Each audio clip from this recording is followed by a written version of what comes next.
ಶ್ರೀ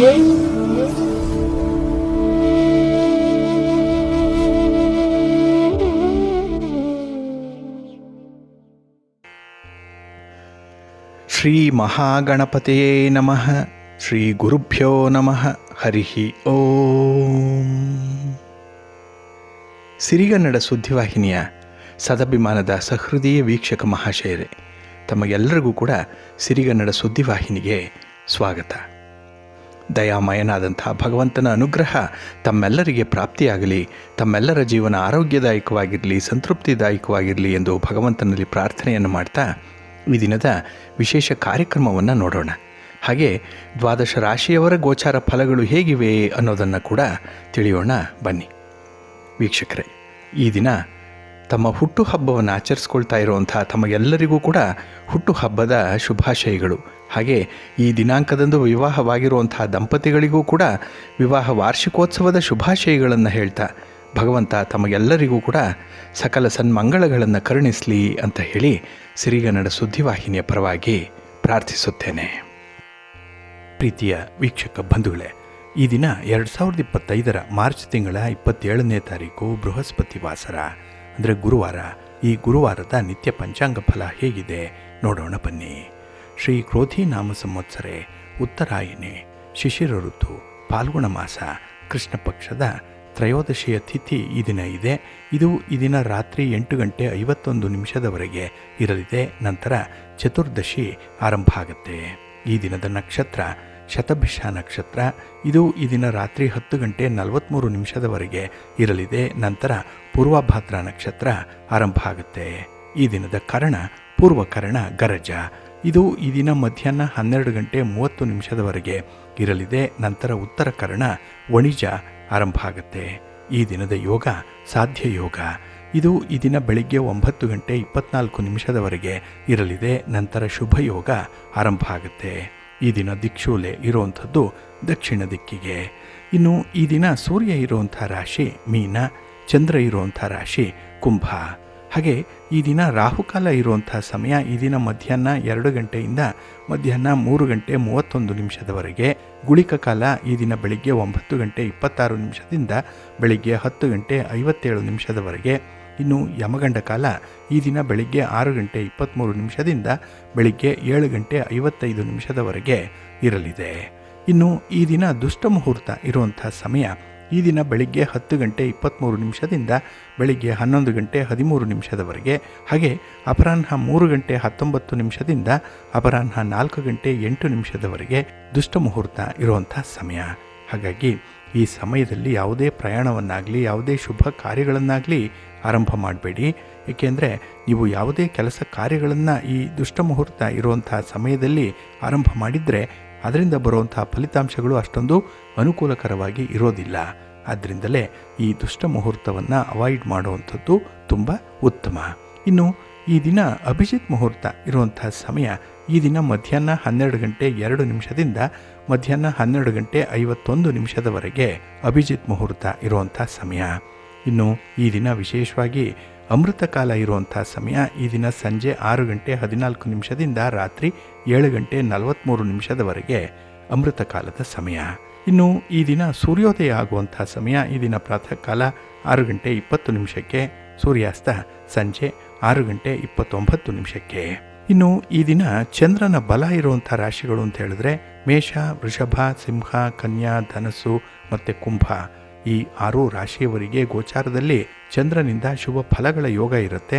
ಇನ್ನು ಉಳಿದ 6 ರಾಶಿಯವರಿಗೆ ಮಿಶ್ರ ಫಲದ ಯೋಗ ಇರುತ್ತೆ. ಅದನ್ನು ಮುಂದೆ ದ್ವಾದಶ ರಾಶಿಯವರ ಗೋಚಾರ ಫಲಗಳನ್ನು ನೋಡುವಂತಹ ಸಂದರ್ಭದಲ್ಲಿ ಮತ್ತಷ್ಟು ವಿಚಾರಗಳನ್ನು ತಿಳ್ಕೊಳ್ಳೋಣ. ಇನ್ನು ಈ ದಿನದ ಹೊರಾದ ಅಧಿಪತಿ ಗುರು. ಗುರು ಅಂತ ಹೇಳಿದ್ರೆ ವಿಶೇಷವಾಗಿ ಜ್ಞಾನಕ್ಕೆ ಕಾರಕನಾಗಿರುವಂಥವನು, ಧರ್ಮಕ್ಕೆ ಕಾರಕ. ಹಾಗಾಗಿ ನಮ್ಮ ಕೆಲಸ ಕಾರ್ಯಗಳಲ್ಲಿ ಒಂದು ಶ್ರದ್ಧೆ, ಹಾಗೆ ಶ್ರದ್ಧೆಯಿಂದ ಬರುವಂಥ ಪ್ರತಿಫಲಗಳು, ನಮ್ಮಲ್ಲಿ ಇರುವಂಥ ಒಂದು ಪಾಂಡಿತ್ಯವಾಗಲಿ, ಭಾಗ್ಯೋದಯವಾಗಲಿ, ಧನಪ್ರಾಪ್ತಿ, ಪುತ್ರ ಪ್ರಾಪ್ತಿ, ಹಾಗೆ ಸಂಪತ್ತು, ಇದೆಲ್ಲದಕ್ಕೂ ಕೂಡ ಗುರು ಕಾರಕನಾಗಿರುವಂಥವನು. ಹಾಗಾಗಿ ಜೀವನದಲ್ಲಿ ಬೇಕಾಗಿರುವಂಥ ಎಲ್ಲ ರೀತಿಯ ಜ್ಞಾನ ಸಂಪಾದನೆ ಆಗಲಿ, ದೈವಿಕ ಚಿಂತನೆಗಳಾಗಲಿ ಗುರುವಿನಿಂದ ನಮಗೆ ಬರುವಂಥದ್ದು. ಹಾಗಾಗಿ ಈ ದಿನ ಎಲ್ಲ ಕೆಲಸ ಕಾರ್ಯಗಳಿಗೂ ಕೂಡ ಗುರುವಿನ ಮಾರ್ಗದರ್ಶನ ಇರುತ್ತೆ, ಗುರುವಿನ ಅನುಗ್ರಹ ಇರುತ್ತೆ. ಹಾಗಾಗಿನೇ ಕೆಲಸ ಕಾರ್ಯಗಳು ಶುಭಕರವಾಗಿ ಮುಂದುವರಿಯುತ್ತೆ. ಅದರಲ್ಲೂ ಈ ದಿನ ಇರುವಂಥ ಗುರು ಹೋರಾದಲ್ಲಿ ಕೆಲಸಗಳು ಆರಂಭ ಆದರೆ ಉತ್ತಮ ಫಲ ಸಿಕ್ಕತ್ತೆ. ಆದರೆ ಈ ದಿನದ ಮಧ್ಯಾಹ್ನದ ಅವಧಿಯಲ್ಲಿ ಬರುವಂಥ ಗುರು ಹೋರಾದ ಸಂದರ್ಭದಲ್ಲಿ ರಾಹುಕಾಲ ಇರುತ್ತೆ. ಇದನ್ನು ಸ್ವಲ್ಪ ನೀವು ಅವಾಯ್ಡ್ ಮಾಡಬೇಕಾಗತ್ತೆ. ಹಾಗಾಗಿ ಈ ದಿನ ಗುರುಹೋರ ಇರುವಂಥ ಸಮಯ ಬೆಳಗ್ಗೆ 6:23 ಬೆಳಗ್ಗೆ 7:23 ಇನ್ನು ಮಧ್ಯಾಹ್ನ 1:27 ಮಧ್ಯಾಹ್ನ 2:27 ಹಾಗೆ ರಾತ್ರಿ 8:28 ರಾತ್ರಿ 9:28 ಗುರುಹೋರ ಇರುವಂಥ ಸಮಯ.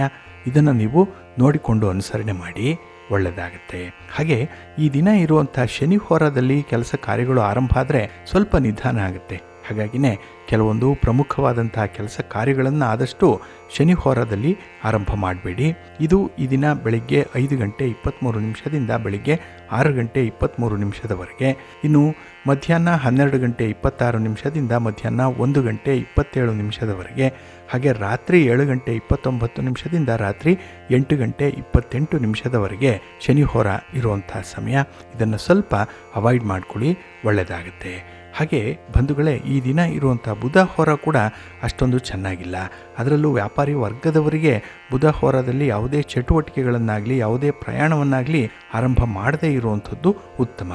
ಇನ್ನು ಈ ದಿನ ಡಾಕ್ಯುಮೆಂಟೇಷನ್ಗೆ ಸಂಬಂಧಪಟ್ಟಂತಹ ವಿಚಾರ, ಆರ್ಬಿಟ್ರೇಷನ್ಗೆ, ಮೀಡಿಯೇಷನ್ಗೆ ಸಂಬಂಧಪಟ್ಟಂತಹ ವಿಚಾರ, ಯಾವುದೇ ದಾಖಲೆ ಪತ್ರಗಳಿಗೆ ಸಹಿ ಮಾಡುವಂತಹ ವಿಚಾರ, ಹಾಗೆ ಪಾರ್ಟ್ನರ್ಶಿಪ್ ಡೀಡ್ಗೆ ಸಂಬಂಧಪಟ್ಟಂತಹ ವಿಚಾರಗಳು, ಇನ್ನು ನಿಮ್ಮ ವ್ಯಾಪಾರ ವ್ಯವಹಾರಗಳಲ್ಲಿ ಯಾವುದೇ ರೀತಿಯ ತೀರ್ಮಾನವನ್ನು ತೆಗೆದುಕೊಳ್ಳುವಂಥದ್ದು, ಬಂಡವಾಳ ಹೂಡುವಂಥ ವಿಚಾರ, ಅಥವಾ ಈ ವ್ಯಾಪಾರಿ ಸಂಬಂಧವಾಗಿ ನೀವು ಮಾಡುವಂಥ ಪ್ರಯಾಣದ ಯಾವುದೇ ಕೆಲಸ ಕಾರ್ಯಗಳಿದ್ದರೂ ಕೂಡ ಆದಷ್ಟು ಅದನ್ನು ಈ ದಿನ ಇರುವಂಥ ಬುಧ ಹೋರಾದಲ್ಲಿ ಆರಂಭ ಮಾಡಬೇಡಿ.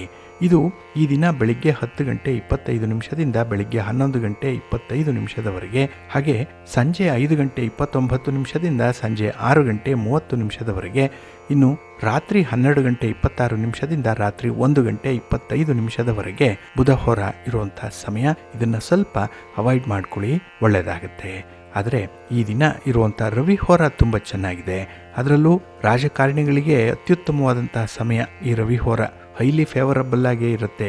ಇನ್ನು ಪಾರ್ಟ್ನರ್ಶಿಪ್ ಡೀಡ್ಗೆ ಸಂಬಂಧಪಟ್ಟಂತಹ ವಿಚಾರ, ನಿಮ್ಮ ವ್ಯಾಪಾರ ವ್ಯವಹಾರಗಳಲ್ಲಿ ಯಾವುದೇ ರೀತಿಯ ತೀರ್ಮಾನ ತೆಗೆದುಕೊಳ್ಳುವಂಥದ್ದು, ಬಂಡವಾಳ ಹೂಡುವಂಥದ್ದು, ವ್ಯಾಪಾರದ ವಿಸ್ತರಣೆ ಮಾಡುವಂಥದ್ದು, ಪ್ರಯಾಣ ಮಾಡುವಂಥ ವಿಚಾರ, ಇದೆಲ್ಲವನ್ನು ಕೂಡ ಈ ದಿನ ಇರುವಂಥ ರವಿ ಹೋರಾದಲ್ಲಿ ಮಾಡ್ಬೋದು.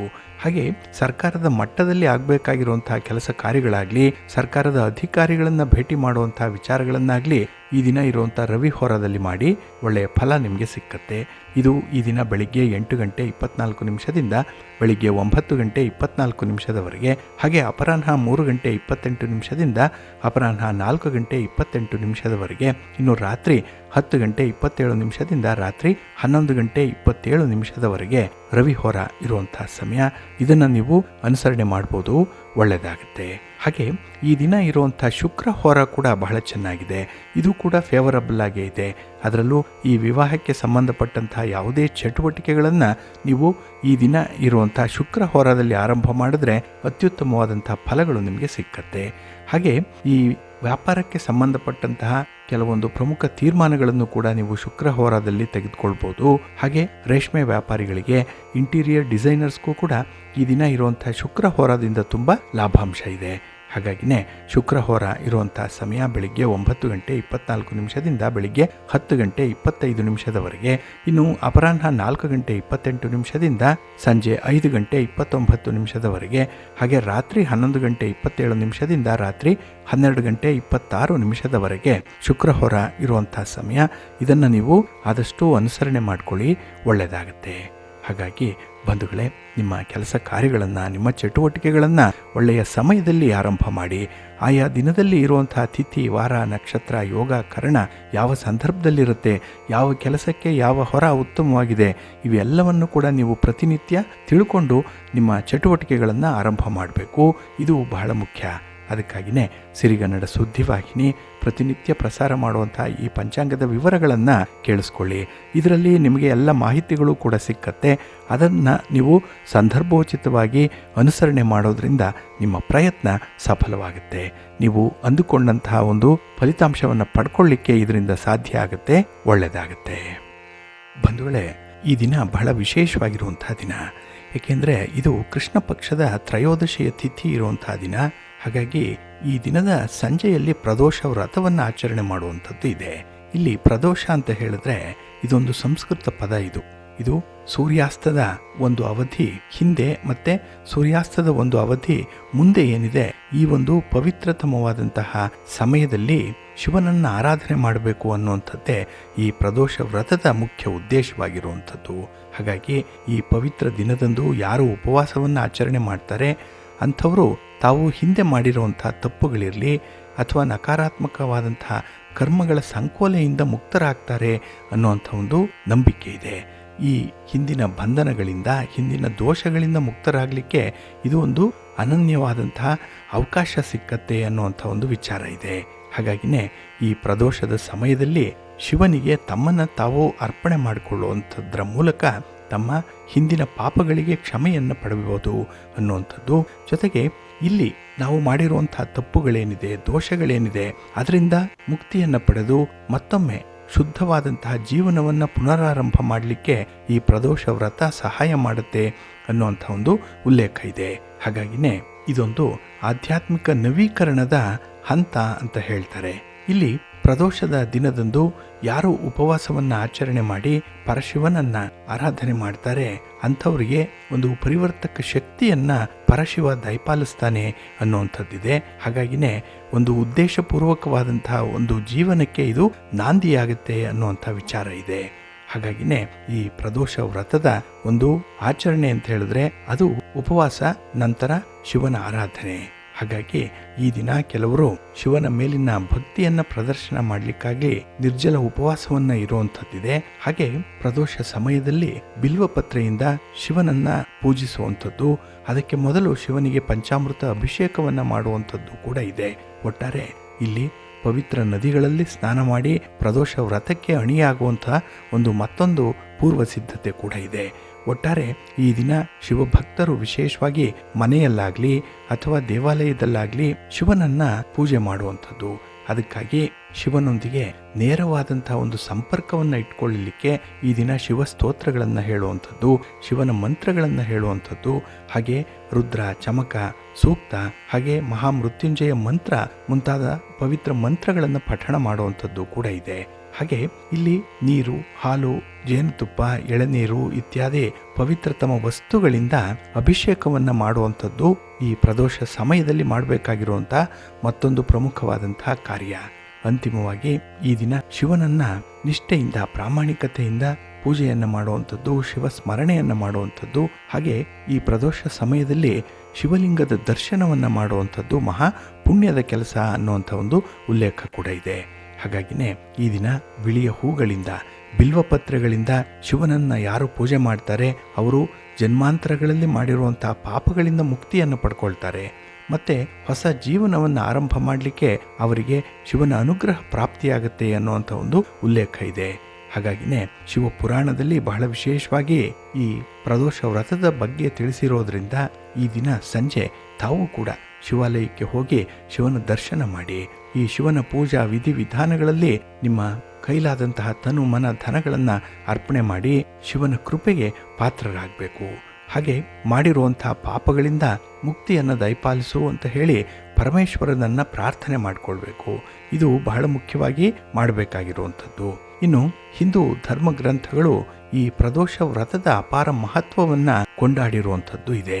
ಹಾಗಾಗಿನೇ ಎಲ್ಲ ಉಪವಾಸಗಳಿಗಿಂತಲೂ ಈ ಪ್ರದೋಷದ ಉಪವಾಸ ಅತ್ಯಂತ ಶೀಘ್ರ ಪರಿಣಾಮಕಾರಿಯಾಗಿ ಅಷ್ಟೇ ಶೀಘ್ರ ಫಲದಾಯಕವಾಗಿ ಇರುವಂಥದ್ದು ಅನ್ನುವಂಥ ಒಂದು ಉಲ್ಲೇಖ ಇರೋದ್ರಿಂದಲೇ ಇಲ್ಲಿ ಶುಕ್ಲ ಪಕ್ಷದಲ್ಲಿ ಬರುವಂಥ, ಕೃಷ್ಣ ಪಕ್ಷದಲ್ಲಿ ಬರುವಂಥ ಪ್ರದೋಷ ವ್ರತವನ್ನು ಆಚರಣೆ ಮಾಡಬೇಕು ಅನ್ನುವಂಥದ್ದು. ಹಾಗೆ ಈ ಪ್ರದೋಷದ ಅವಧಿ ಏನಿದೆ ಇದು ಅತ್ಯಂತ ಪವಿತ್ರತಮವಾದಂಥ ಅವಧಿ. ಈ ಒಂದು ಸಂದರ್ಭದಲ್ಲಿ ಶಿವನ ಪೂಜೆಗಾಗಲಿ ಶಿವನ ಧ್ಯಾನಕ್ಕಾಗಲಿ ಬಹಳ ವಿಶೇಷವಾದಂತಹ ಮಹತ್ವ ಇದೆ.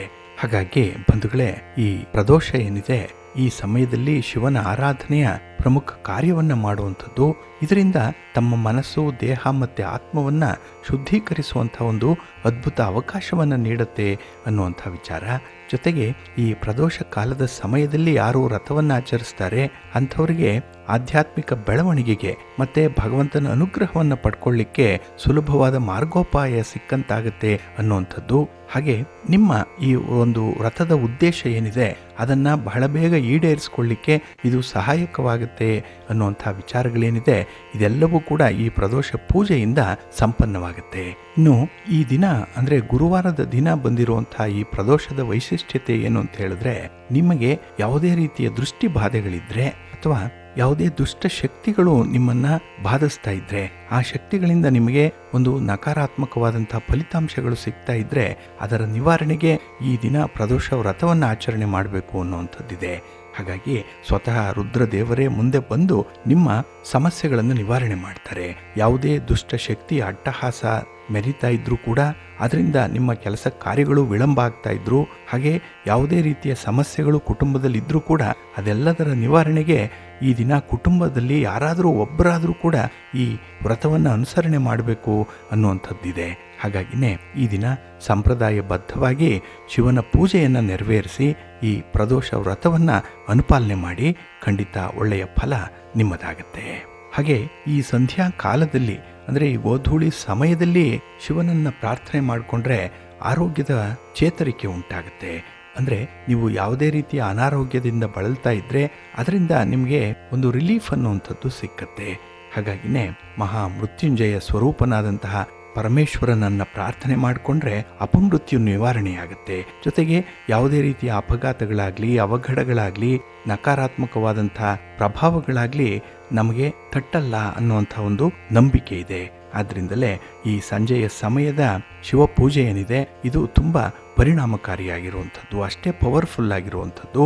ಹಾಗೆ ಈ ಪ್ರದೋಷದ ಸಮಯದಲ್ಲಿ ಯಾರು ಕಬ್ಬಿನ ಹಾಲಿನಿಂದ ಶಿವನಿಗೆ ಅಭಿಷೇಕವನ್ನು ಮಾಡಿಸ್ತಾರೆ ಅಂಥವರ ಇಷ್ಟಾರ್ಥಗಳು ನೆರವೇರುತ್ತೆ, ಶತ್ರುಗಳು ದೂರ ಆಗ್ತಾರೆ. ಹಾಗಾಗಿ ನಮ್ಮ ವ್ಯಾಪಾರದಲ್ಲಿ, ವ್ಯವಹಾರದಲ್ಲಿ, ನಮ್ಮ ಉದ್ಯೋಗದಲ್ಲಿ ಇದ್ದಂತಹ ಅಡೆತಡೆಗಳು ನಿವಾರಣೆ ಆಗುತ್ತೆ.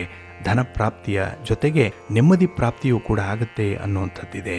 ಹಾಗಾಗಿನೇ ಈ ಪ್ರದೋಷದ ಅವಧಿಯಲ್ಲಿ ಮಾಡುವಂತಹ ಶಿವನ ದರ್ಶನ ಏನಿದೆ ಇದರಿಂದ ಹತ್ತಾರು ಪ್ರಯೋಜನಗಳಿರೋದ್ರಿಂದ ಈ ಒಂದು ಅವಕಾಶವನ್ನು ಸದುಪಯೋಗಪಡಿಸ್ಕೊಳ್ಳಿ. ಇದರಲ್ಲಿ ಪ್ರಾಮಾಣಿಕತೆಯಿಂದ, ಅಷ್ಟೇ ಭಕ್ತಿಯಿಂದ, ನಂಬಿಕೆಯಿಂದ ಶಿವನ ಪೂಜಾ ಕೈಂಕರ್ಯದಲ್ಲಿ ಭಾಗವಹಿಸಿ ಮುಖ್ಯವಾಗಿ ಈ ಶಿವನ ದರ್ಶನವನ್ನು ಈ ಸಂದರ್ಭದಲ್ಲಿ ಮಾಡಿ ಒಳ್ಳೆಯದಾಗತ್ತೆ. ಹಾಗೆ ಬಂಧುಗಳೇ, ಈ ಪ್ರದೋಷದ ಸಮಯದಲ್ಲಿ ನೀವು ಒಂದು ಸಂಕಲ್ಪವನ್ನು ಮಾಡಿಕೊಳ್ಳಿ. ಶಿವಾಲಯಕ್ಕೆ ಹೋದಾಗ ಶಿವನ ಎದುರಿಗೆ ನಿಂತು ನಿಮಗೆ ಬಂದು ಒದಗಿರುವಂಥ ಸಮಸ್ಯೆಗಳ ಬಗ್ಗೆ ಹೇಳಿಕೊಳ್ಳಿ. ಅದರಲ್ಲೂ ನಿಮ್ಮ ವ್ಯಾಪಾರ, ವ್ಯವಹಾರಗಳು, ವಹಿವಾಟುಗಳು ಸರಿಯಾಗಿ ನಡೀತಾ ಇಲ್ಲ, ಅಲ್ಲಿ ಎಷ್ಟೇ ಪ್ರಯತ್ನ ಪಟ್ಟರೂ ಕೂಡ ಲಾಭ ಅನ್ನುವಂಥದ್ದು ಕಾಣಿಸ್ತಾ ಇಲ್ಲ, ಹಾಗೆ ಆ ಒಂದು ವ್ಯಾಪಾರ ಪ್ರಗತಿದಾಯಕವಾಗಿಲ್ಲದೆ ಬಹಳ ಕುಂಠಿತವಾಗಿರುತ್ತೆ. ಹಾಗಾಗಿ ಸಮಸ್ಯೆಗಳು ಬರ್ತಾ ಇರುತ್ತೆ. ಎಷ್ಟೋ ವೇಳೆ ವ್ಯಾಪಾರವನ್ನು ನಿಲ್ಲಿಸಿಬಿಡಬೇಕು ಅನ್ನುವಂಥ ಒಂದು ಮನಸ್ಸು ಕೂಡ ಆಗ್ತಾ ಇರುತ್ತೆ. ಏಕೆಂದರೆ ಅಲ್ಲಿ ಯಾವುದೇ ರೀತಿಯ ಊರ್ಜಿತ ಆಗ್ತಾ ಇರಲ್ಲ. ಹಾಗೆ ಈ ಸರ್ಕಾರಿ ಕೆಲಸದಲ್ಲಿರಲಿ ಅಥವಾ ಖಾಸಗಿ ಕೆಲಸದಲ್ಲಿರಲಿ ಅಲ್ಲಿ ಕೆಲಸವನ್ನು ಮಾಡ್ತಾ ಇರುವಂಥವರು ಉದ್ಯೋಗಿಗಳಿಗೆ ಮೇಲಧಿಕಾರಿಗಳಿಂದ ತುಂಬ ಕಿರಿಕಿರಿಗಳು ಇರುತ್ತೆ. ಇಂತಹ ಸಮಸ್ಯೆಗಳನ್ನು ಅನುಭವಿಸುವಂಥ ಸಂದರ್ಭದಲ್ಲಿ ಕೆಲಸವನ್ನೇ ಬಿಡೋಣ ಅನಿಸುತ್ತೆ. ಆದರೆ ಬಿಟ್ಟರೆ ಜೀವನೋಪಾಯಕ್ಕಾಗಿ ಏನು ಮಾಡಬೇಕು ಅಂತ ಹೇಳಿ ಕಷ್ಟವೋ, ನಷ್ಟವೋ, ಮಾನ ಅವಮಾನವೋ ಅದರಲ್ಲೇ ಮುಂದುವರಿತಾ ಇರುವಂಥದ್ದು ಇದೆ. ಇಂತಹ ಒಂದು ಸಮಸ್ಯೆಗಳನ್ನು ಯಾರು ಅನುಭವಿಸ್ತಾ ಇದ್ದಾರೆ ಅವರು ತುಂಬ ಜರ್ಜರಿತರಾಗಿರ್ತಾರೆ. ಆದ್ದರಿಂದ ಈ ಸಮಸ್ಯೆಗಳಿಂದ ಮುಕ್ತರಾಗಲಿಕ್ಕೆ ಒಂದು ತಂತ್ರವನ್ನು ಮಾಡುವಂಥ ಒಂದು ಸಂಕಲ್ಪವನ್ನು ಈ ಪ್ರದೋಷದ ಸಮಯದಲ್ಲಿ ನೀವು ಮಾಡಿಕೊಳ್ಬಹುದು. ಇದು ಬಹಳ ಪರಿಣಾಮಕಾರಿಯಾಗಿರುವಂಥದ್ದು. ಹಾಗೆ ಶನಿವಾರದ ದಿನ ಒಂದು ತಾಮ್ರದ ಅಥವಾ ಹಿತ್ತಾಳೆಯ ತಂಬಿಗೆಯಲ್ಲಿ ಒಂದು ಶುದ್ಧವಾದ ಜಲವನ್ನು ಅರ್ಧಕ್ಕೆ ತುಂಬಿ ಇನ್ನು ಅರ್ಧ ಭಾಗಕ್ಕೆ ಹಸುವಿನ ಹಸಿ ಹಾಲನ್ನು ಹಾಕಬೇಕು. ಹಾಗೆ ಬೆಲ್ಲದ ಚೂರೊಂದನ್ನು ಆ ತಂಬಿಗೆಯೊಳಗೆ ಹಾಕಿ ಮಿಶ್ರಣ ಮಾಡಿ ಈ ಮೂರನ್ನು ಚೆನ್ನಾಗಿ ಬೆರೆಸಿ ಅರಳಿ ವೃಕ್ಷದ ಬುಡದಲ್ಲಿ ಇದನ್ನು ಸಂಜೆಯ ಸಮಯದಲ್ಲಿ ಅರ್ಪಿಸೋದ್ರಿಂದ ನಿಮ್ಮ ಸಮಸ್ಯೆಗಳಿಗೆ ಪರಿಹಾರ ಸಿಕ್ಕಂತಾಗುತ್ತೆ. ಜೊತೆಗೆ ಈ ಹಾಲನ್ನು ಅಶ್ವತ್ಥ ವೃಕ್ಷದ ಬುಡಕ್ಕೆ ಅರ್ಪಣೆ ಮಾಡಿದ ನಂತರದಲ್ಲಿ 5 ಪ್ರದಕ್ಷಿಣೆಗಳನ್ನು ಹಾಕೋದ್ರಿಂದ ನಿಮ್ಮ ಸಮಸ್ಯೆಗಳು ಬಗೆಹರಿಯುತ್ತೆ. ಇದನ್ನು ನಿಮ್ಮ ಸಮಸ್ಯೆಯ ಪರಿಹಾರ ಆಗುವವರೆಗೂ ಕೂಡ ನೀವು ಪ್ರತಿ ಶನಿವಾರದ ದಿನ ಇದನ್ನು ಮಾಡಬಹುದು. ಹಾಗೆ ಕೆಲವರು 5 ವಾರ ಮಾಡುವಂಥದ್ದು, 7 ವಾರ ಅಥವಾ 9 ವಾರ ಕೂಡ ಇದನ್ನು ಮಾಡ್ಬೋದು. ಹಾಗಾಗಿ ಈ 9 ವಾರದಿಂದ 18 ವಾರಗಳವರೆಗೆ ನೀವು ಇದನ್ನು ಮಾಡೋ ವೇಳೆಗೆ ನಿಮ್ಮ ಸಮಸ್ಯೆಗಳು ನಿಧಾನವಾಗಿ ಪರಿಹಾರ ಆಗ್ತಾ ಹೋಗುತ್ತೆ. ಹಾಗಾಗಿನೇ ಈ ಒಂದು ಪರಿಹಾರವನ್ನು ಮಾಡುವಂಥ ಸಂಕಲ್ಪವನ್ನು ಈ ದಿನ ಮಾಡಿಕೊಳ್ಳಿ. ಇದರ ಜೊತೆಗೆ ಈ ದಿನ ಪ್ರದೋಷದ ಸಮಯದಲ್ಲಿ ನೀವು ಮತ್ತೊಂದು ಸಂಕಲ್ಪವನ್ನು ಕೂಡ ಮಾಡಿಕೊಳ್ಬೋದು. ಅದರಲ್ಲೂ ವ್ಯಾಪಾರದ ವಹಿವಾಟುಗಳು ಯಾರಿಗೆ ನಿಧಾನವಾಗಿ ನಡೀತಾ ಇರುತ್ತೆ, ಕೆಲವು ಮಂಕಾಗಿ ನಡೆಯುತ್ತೆ, ನಷ್ಟದ ಹಾದಿಯಲ್ಲಿ ಸಾಗ್ತಾ ಇರುತ್ತೆ, ಅಂಥವರು ಈ ವ್ಯವಹಾರದಲ್ಲಿ ಪದೇ ಪದೇ ಧನ ನಷ್ಟವನ್ನು ಅನುಭವಿಸ್ತಾ ಇರ್ತಾರೆ. ಕೊಟ್ಟ ಹಣ ವಾಪಸ್ಸು ಬರಲ್ಲ. ಹಾಗೆ ಎಲ್ಲೋ ಒಂದು ಕಡೆ ಹಣ ಅಷ್ಟಕ್ಕಾಗ್ಬಿಟ್ಟಿರುತ್ತೆ. ಅದು ಕೂಡ ಬರದಿರ ಈ ಒಂದು ವ್ಯಾಪಾರಕ್ಕೆ ರೊಟೇಷನ್ ಮಾಡಲಿಕ್ಕೂ ಕೂಡ ಹಣದ ಅಭಾವ ಇರುತ್ತೆ. ಅಂಥವರು ಶುಕ್ರವಾರದ ದಿನ ಒಂದು ಪರಿಹಾರವನ್ನು ಮಾಡ್ಕೊಳ್ಬೋದು. ಅದೇನೆಂದರೆ, 1 ಲೋಟ, ಅದರಲ್ಲೂ ಸಾಧ್ಯ ಆದರೆ ಬೆಳ್ಳಿಯ ಲೋಟದಲ್ಲಿ ಸ್ವಲ್ಪ ಹಸಿಯ ಹಾಲನ್ನು ತೆಗೆದುಕೊಂಡು ಅದಕ್ಕೆ ಸ್ವಲ್ಪ ಬೆಲ್ಲವನ್ನು ಮಿಶ್ರಣ ಮಾಡಿ ಸ್ವಲ್ಪ ಜಲವನ್ನು ಕೂಡ ಮಿಶ್ರಣ ಮಾಡಿ ಅದನ್ನು ತುಳಸಿ ಗಿಡಕ್ಕೆ ಹಾಕಬೇಕು. ಅಂದರೆ ಆ ತುಳಸಿ ದೇವಿಗೆ ಇದನ್ನು ಅರ್ಪಿಸೋದ್ರಿಂದ ಧನ ನಷ್ಟಕ್ಕೆ ತಡೆ ಉಂಟಾಗುತ್ತೆ. ಹಾಗೆ ಮಹಾವಿಷ್ಣುವಿನ ಹಾಗೆ ಮಹಾಲಕ್ಷ್ಮಿಯ ಪ್ರಿಯಳಾದಂತಹ ತುಳಸಿ ದೇವಿಗೆ ಬೆಲ್ಲವನ್ನು ಅರ್ಪಣೆ ಮಾಡೋದ್ರಿಂದ ತುಳಸಿ ದೇವಿ ಪ್ರಸನ್ನಳಾಗಿ ತುಳಸಿಯ ಅನುಗ್ರಹ ಉಂಟಾಗುತ್ತೆ. ಹಾಗಾಗಿ ಶುಕ್ಲ ಪಕ್ಷದಲ್ಲಿ ಬರುವಂಥ ಶುಕ್ರವಾರದ ದಿನಗಳಂದು ಇದನ್ನು ಮಾಡಿದ್ರೆ, ಅದರಲ್ಲೂ ಕನಿಷ್ಠ 3 ಶುಕ್ರವಾರಗಳು ಸಂಜೆಯ ಸಮಯದಲ್ಲಿ ಈ ಒಂದು ತುಳಸಿಯ ಪರಿಹಾರವನ್ನು ಮಾಡೋದ್ರಿಂದ ನಿಮ್ಮ ಹಣಕಾಸಿನ ಸಮಸ್ಯೆಗಳು ನಿವಾರಣೆಯಾಗುತ್ತೆ. ಈ ಶುಕ್ಲ ಪಕ್ಷದಲ್ಲಿ ಕನಿಷ್ಠ 2 ಶುಕ್ರವಾರಗಳು ಬಂದೇ ಬರುತ್ತೆ. ಆ 2 ಶುಕ್ರವಾರಗಳಾದರೂ ಕೂಡ ಈ ಒಂದು ಬೆಲ್ಲವನ್ನು ಅರ್ಪಣೆ ಮಾಡುವಂಥ ಒಂದು ಪರಿಹಾರವನ್ನು ನೀವು ಮಾಡಿ, ಅದನ್ನು ನಿಷ್ಠೆಯಿಂದ ಮಾಡಿ, ನಂಬಿಕೆಯಿಂದ ಮಾಡಿ. ಖಂಡಿತ ನಿಮ್ಮ ಹಣಕಾಸಿನ ಸಮಸ್ಯೆಗಳು ನಿವಾರಣೆಯಾಗುತ್ತೆ. ಅದರಲ್ಲೂ ವಿಶೇಷವಾಗಿ ವ್ಯವಹಾರಸ್ಥರು ಹಣದ ಲೇವಾದೇವಿ ವ್ಯವಹಾರವನ್ನು ಮಾಡುವಂಥವರು ಇದನ್ನು ಅನುಸರಣೆ ಮಾಡಬಹುದು. ಒಳ್ಳೆಯ ಫಲ ನಿಮಗೆ ಸಿಕ್ಕತ್ತೆ. ಇದೆಲ್ಲದಕ್ಕೂ ಕೂಡ ನಿಮ್ಮ ನಂಬಿಕೆಯೇ ಬಹಳ ಮುಖ್ಯವಾಗಿರುತ್ತೆ. ಹಾಗೆ ಈ ಸ್ಕಾಂದ ಪುರಾಣದಲ್ಲಿ ಒಂದು ವಿಚಾರವನ್ನು ತಿಳಿಸಿದ್ದಾರೆ. ಅಂದರೆ ಯಾವ ವ್ಯಕ್ತಿ ದ್ವಾದಶಿಯ ದಿನ, ಹುಣ್ಣಿಮೆಯ ದಿನ ಅಥವಾ ಅಮಾವಾಸ್ಯೆಯ ದಿನ ಉಪವಾಸ ವ್ರತಾದಿಗಳನ್ನು ಮಾಡಿಕೊಂಡು ಅನ್ನ ಆಹಾರಾದಿಗಳನ್ನು ವರ್ಜಿಸಿ ಭಗವನ್ನಾಮ ಸ್ಮರಣೆಯಲ್ಲಿ ತೊಡಗಿರ್ತಾನೋ ಅಂಥ ವ್ಯಕ್ತಿ ಪವಿತ್ರ ವ್ಯಕ್ತಿ ಅನ್ನಿಸ್ಕೊಳ್ತಾನೆ. ಜೊತೆಗೆ ಪ್ರತಿ ಹುಣ್ಣಿಮೆಯ ದಿನ ಯಾರು ವಿಷ್ಣುವನ್ನ ಆರಾಧನೆ ಮಾಡ್ತಾರೆ, ವಿಷ್ಣುವಿನ ವ್ರತವನ್ನು ಮಾಡ್ತಾರೆ, ಅಂಥವರು ವಿಷ್ಣುವಿನ ಅನುಗ್ರಹಕ್ಕೆ ಭಾಜನರಾಗ್ತಾರೆ. ಹಾಗಾಗಿ ಜೀವನದಲ್ಲಿ ಕನಿಷ್ಠ 120 ಹುಣ್ಣಿಮೆಯ ವ್ರತವನ್ನು ಮಾಡಬೇಕು. ಅಂದರೆ ಹುಣ್ಣಿಮೆಯಂದು ಮಹಾವಿಷ್ಣುವನ್ನು ಆರಾಧನೆ ಮಾಡಬೇಕು. ಅದರಲ್ಲೂ ಉಪವಾಸವನ್ನು ಕೈಗೊಂಡು ಜಪ ತಪಾದಿಗಳನ್ನು ಮಾಡೋದ್ರಿಂದ, ವಿಷ್ಣುವನ್ನು ಆರಾಧನೆ ಮಾಡೋದ್ರಿಂದ ಭಗವಂತನ ಅನುಗ್ರಹ ಸಿಕ್ಕತ್ತೆ. ಇದರ ಜೊತೆಗೆ ದೇವಾನುದೇವತೆಗಳ ಆಶೀರ್ವಾದ ಕೂಡ ಸಿಕ್ಕತ್ತೆ ಅನ್ನುವಂಥದ್ದಿದೆ. ಹಾಗಾಗಿ 120 ಹುಣ್ಣಿಮೆಗಳ ಪರ್ಯಂತ ಈ ವ್ರತವನ್ನು ಮಾಡಬೇಕು. ಅದರಲ್ಲೂ ಸ್ಕಾಂದ ಪುರಾಣ ಹೇಳೋ ರೀತಿಯಲ್ಲಿ 120 ಹುಣ್ಣಿಮೆಗಳನ್ನು ಮಾಡುವಂಥದ್ದು ಈ ಕಾಲದಲ್ಲಿ ಕಷ್ಟ ಆಗುತ್ತೆ. ಅದಕ್ಕಾಗಿಯೇ 12 ಅಥವಾ 21 ನಿರಂತರ ಹುಣ್ಣಿಮೆಯಂದು, ಅಂದರೆ ಕನ್ಸಿಕ್ಯೂಟಿವ್ ಆಗಿ ಇದನ್ನು ಮಾಡಬೇಕು. ಅದರಲ್ಲಿ ಭಗವಂತನ ದರ್ಶನವನ್ನು ಮಾಡಬೇಕು. ಜೊತೆಗೆ ಪರಮೇಶ್ವರನ ದರ್ಶನವನ್ನು ಮಾಡಿದ್ರೂ ಕೂಡ ಸಕಲ ರೀತಿಯಲ್ಲೂ ಸೌಭಾಗ್ಯಗಳು ಸಿಕ್ಕತ್ತೆ. ಜೊತೆಗೆ ಬಂದೊದಗಿರುವಂತಹ ಸಮಸ್ಯೆಗಳು ಮಂಜಿನಂತೆ ಕರಗಿ ಹೋಗುತ್ತೆ ಅನ್ನುವಂಥದ್ದಿದೆ. ಹಾಗಾಗಿನೇ ಈ ಹುಣ್ಣಿಮೆಯ ಸಂದರ್ಭದಲ್ಲಿ ಶಿವನ ದರ್ಶನವನ್ನು ಮಾಡುವಂಥದ್ದು ಮಹಾಪುಣ್ಯದ ಕೆಲಸ ಅನ್ನುವಂಥ ಒಂದು ಉಲ್ಲೇಖ ಕೂಡ ಇದೆ. ಹಾಗಾಗಿ ಅಂತಹ ಹುಣ್ಣಿಮೆಯ ದಿನ ಶಿವನ ದರ್ಶನವನ್ನು ಮಾಡ್ತೇನೆ ಅಂತ ಹೇಳಿ ಈ ಪ್ರದೋಷದ ಸಂದರ್ಭದಲ್ಲಿ ಒಂದು ಸಂಕಲ್ಪವನ್ನು ಮಾಡಿಕೊಳ್ಳಿ. 12 ಹುಣ್ಣಿಮೆ ಅಥವಾ 18 ಹುಣ್ಣಿಮೆಗಳ ಪರ್ಯಂತ ಶಿವನ ದರ್ಶನವನ್ನು ಮಾಡಿ ಶಿವನ ಅನುಗ್ರಹ ಪ್ರಾಪ್ತಿಯಾಗಿ ತಮ್ಮ ಸಮಸ್ಯೆಗಳೆಲ್ಲವೂ ಕೂಡ ನಿವಾರಣೆಯಾಗುತ್ತೆ. ಹಾಗಾಗಿ ಬಂಧುಗಳೇ, ಈ ಪ್ರದೋಷ ಅನ್ನುವಂಥದ್ದು ಅತ್ಯಂತ ಮಂಗಳಕರವಾಗಿರುವಂಥ, ಅಷ್ಟೇ ಪವಿತ್ರತಮವಾಗಿರುವಂಥ ಸಂದರ್ಭ ಇದು. ಹಾಗಾಗಿ ಈ ಒಂದು ಸಮಯದಲ್ಲಿ ನೀವು ಶಿವನ ಆರಾಧನೆ ಮಾಡಿ, ಶಿವಸ್ತೋತ್ರಗಳನ್ನು ಹೇಳ್ಕೊಳ್ಳಿ, ಜಪ ಮಾಡಿ, ತಪ ಮಾಡಿ, ಜೊತೆಗೆ ಶಿವನ ದರ್ಶನವನ್ನು ಮಾಡಿ. ನಿಮ್ಮ ಇಷ್ಟಾರ್ಥಗಳು ನೆರವೇರುತ್ತೆ. ತಿಳಿದೋ ತಿಳಿಯದೆಯೋ ಮಾಡಿರುವಂಥ ಪಾಪಗಳು ನಿವಾರಣೆಯಾಗುತ್ತೆ. ಹಾಗೆ ಮುಂದಿನ ಬದುಕು ಆರೋಗ್ಯಪೂರ್ಣವಾಗಿರುತ್ತೆ, ಸ್ವಚ್ಛಂದವಾಗಿರುತ್ತೆ. ಹಾಗಾಗಿ ಶಿವನ ಅನುಗ್ರಹ ತಮ್ಮೆಲ್ಲರಿಗೂ ಕೂಡ ಪ್ರಾಪ್ತಿಯಾಗಲಿ. ತಮ್ಮೆಲ್ಲರ ಜೀವನ ಸುಖ ಸೌಖ್ಯ ಆನಂದದಾಯಕವಾಗಿರಲಿ. ಭಗವಂತನನ್ನ ಮತ್ತೊಮ್ಮೆ ಪ್ರಾರ್ಥನೆ ಮಾಡೋಣ ಬನ್ನಿ. ಪ್ರೀತಿಯ ಬಂಧುಗಳೇ, ಇನ್ನು ಮುಂದೆ ದ್ವಾದಶ ರಾಶಿಯವರ ಗೋಚಾರ ಫಲಗಳು ಹೇಗಿವೆ ನೋಡೋಣ ಬನ್ನಿ. ಮೊದಲಿಗೆ ಮೇಷರಾಶಿ. ಮೇಷರಾಶಿಯವರಿಗೆ ಈ ದಿನ ಲಾಭಸ್ಥಾನದಲ್ಲಿ ಚಂದ್ರ ಇರೋದರಿಂದ ನಿಮ್ಮ ವ್ಯವಹಾರಗಳು ಬಹಳ ವಿಶೇಷ ರೀತಿಯಲ್ಲಿ ನಡೆಯುತ್ತೆ. ಹಲವರಿಂದ ಪ್ರಶಂಸೆಯನ್ನು ಪಡ್ಕೊಳ್ಳುವಂಥದ್ದು ಕೂಡ ಇದೆ. ಹಾಗಾಗಿ ನಿಮ್ಮಂಥ ಮನಸ್ಥಿತಿ ಉಳ್ಳಂಥವರು ಈ ದಿನ ದೊಡ್ಡ ದೊಡ್ಡ ಕಾರ್ಯಗಳಿಗೆ ಕೈ ಹಾಕುವಂಥದ್ದು, ಹಾಗೆ ಹಲವರ ಬೆಂಬಲವನ್ನು ಸಹಕಾರವನ್ನು ಪಡ್ಕೊಳ್ಳುವಂಥ ಒಂದು ಆಲೋಚನೆ ಕೂಡ ಇರುತ್ತೆ. ಒಟ್ಟಾರೆ ಈ ದಿನದ ಎಲ್ಲ ಪ್ರಯತ್ನಗಳು ಕೂಡ ನಿಮಗೆ ಅತ್ಯುತ್ತಮ ಫಲವನ್ನು ತಂದುಕೊಡುತ್ತೆ. ಹಾಗೆ ಈ ದಿನ ಯಾವುದೇ ರೀತಿಯ ವಿವಾದಗಳಿದ್ದರೆ ಅದರಿಂದ ಸ್ವಲ್ಪ ದೂರ ಉಳಿಯುವಂಥದ್ದು ಉತ್ತಮ. ಯಾಕೆ ಅಂತ ಹೇಳಿದ್ರೆ ಈ ಮಾತನ್ನು ಆದಷ್ಟು ನೀವು ಕಡಿಮೆ ಮಾಡಬೇಕು. ಈ ದಿನದಲ್ಲಿ ಭಗವಂತನ ಸೇವೆ, ಆರಾಧನೆ, ಧ್ಯಾನ, ಜಪ, ತಪ ಇತ್ಯಾದಿಗಳಲ್ಲಿ ತೊಡಗಿಸ್ಕೊಳ್ಳಿಕ್ಕೆ ನಿಮಗೆ ಸ್ವಲ್ಪ ಕಾಲಾವಕಾಶ ಬೇಕು. ಹಾಗಾಗಿ ಯಾವ ವ್ಯಕ್ತಿಯಲ್ಲಿ ನಾಲಿಗೆ ಉದ್ದವಾಗಿರುತ್ತೆ, ಯಾವ ಒಂದು ದಾರದಲ್ಲಿ ಈ ದಾರದ ಉಂಡೆ ಏನಿದೆ ಇದರಲ್ಲಿ ದಾರ ಉದ್ದವಾಗಿರುತ್ತೆ, ಅಲ್ಲಿ ಎರಡೂ ಕೂಡ ಗೋಜಲು ಇದ್ದೇ ಇರುವಂಥದ್ದು. ಹಾಗಾಗಿ ಆದಷ್ಟು ಈ ದಿನ ತಿಳಿಯಾದಂತಹ ಸ್ವಚ್ಛಂದವಾದಂತಹ ಜೀವನವನ್ನು ನಡೆಸಲಿಕ್ಕೆ ಬೇಕಾದಂಥ ಅವಕಾಶಗಳನ್ನು ನೀವೇ ಸೃಷ್ಟಿಸ್ಕೊಳ್ಬೇಕಾಗತ್ತೆ. ಇನ್ನು ಈ ದಿನದಲ್ಲಿ ಯಾವುದೇ ಕೆಲಸ ಕಾರ್ಯಗಳನ್ನು ಬಹಳ ಲೀಲಾಜಾಲವಾಗಿ ಮಾಡುವಂಥ ಒಂದು ಮನಸ್ಥಿತಿ ಇದೆ. ಏಕೆಂದರೆ ಮನಸ್ಸಿನಲ್ಲಿ ತುಂಬ ಆತ್ಮವಿಶ್ವಾಸ ಇದೆ, ಧೈರ್ಯ ಇದೆ, ಭಗವಂತನ ಅನುಗ್ರಹ ಇದೆ, ಕುಟುಂಬಸ್ಥರ ಬೆಂಬಲ ಇದೆ ಅನ್ನುವಂಥ ಎಲ್ಲ ಒಂದು ಪಾಸಿಟಿವ್ ಥಾಟ್ ನಿಮ್ಮ ಮನಸ್ಸಿನಲ್ಲಿ ಇರುತ್ತೆ.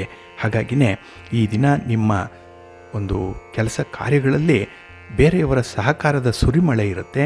ಜೊತೆಗೆ ನಿಮ್ಮ ಮಾತು ಕೂಡ ಕೆಲವರನ್ನು ಆಕರ್ಷಿಸುವಂಥದ್ದು. ಒಟ್ಟಾರೆ ಈ ದಿನ ನಿಮಗೆ ತುಂಬ ಲಾಭದಾಯಕವಾದಂಥ ದಿನ, ಫಲಪ್ರದವಾದಂತಹ ದಿನ. ಒಂದು ಸಣ್ಣ ಪ್ರವಾಸ ಕೂಡ ಇದೆ, ಅದು ನಿಮಗೆ ಒಳ್ಳೆಯ ಫಲವನ್ನು ತರುತ್ತೆ. ನಿಮ್ಮ ಮನೆ ದೇವರನ್ನು ಸ್ಮರಣೆ ಮಾಡ್ಕೊಳ್ತಾ ಇರಿ.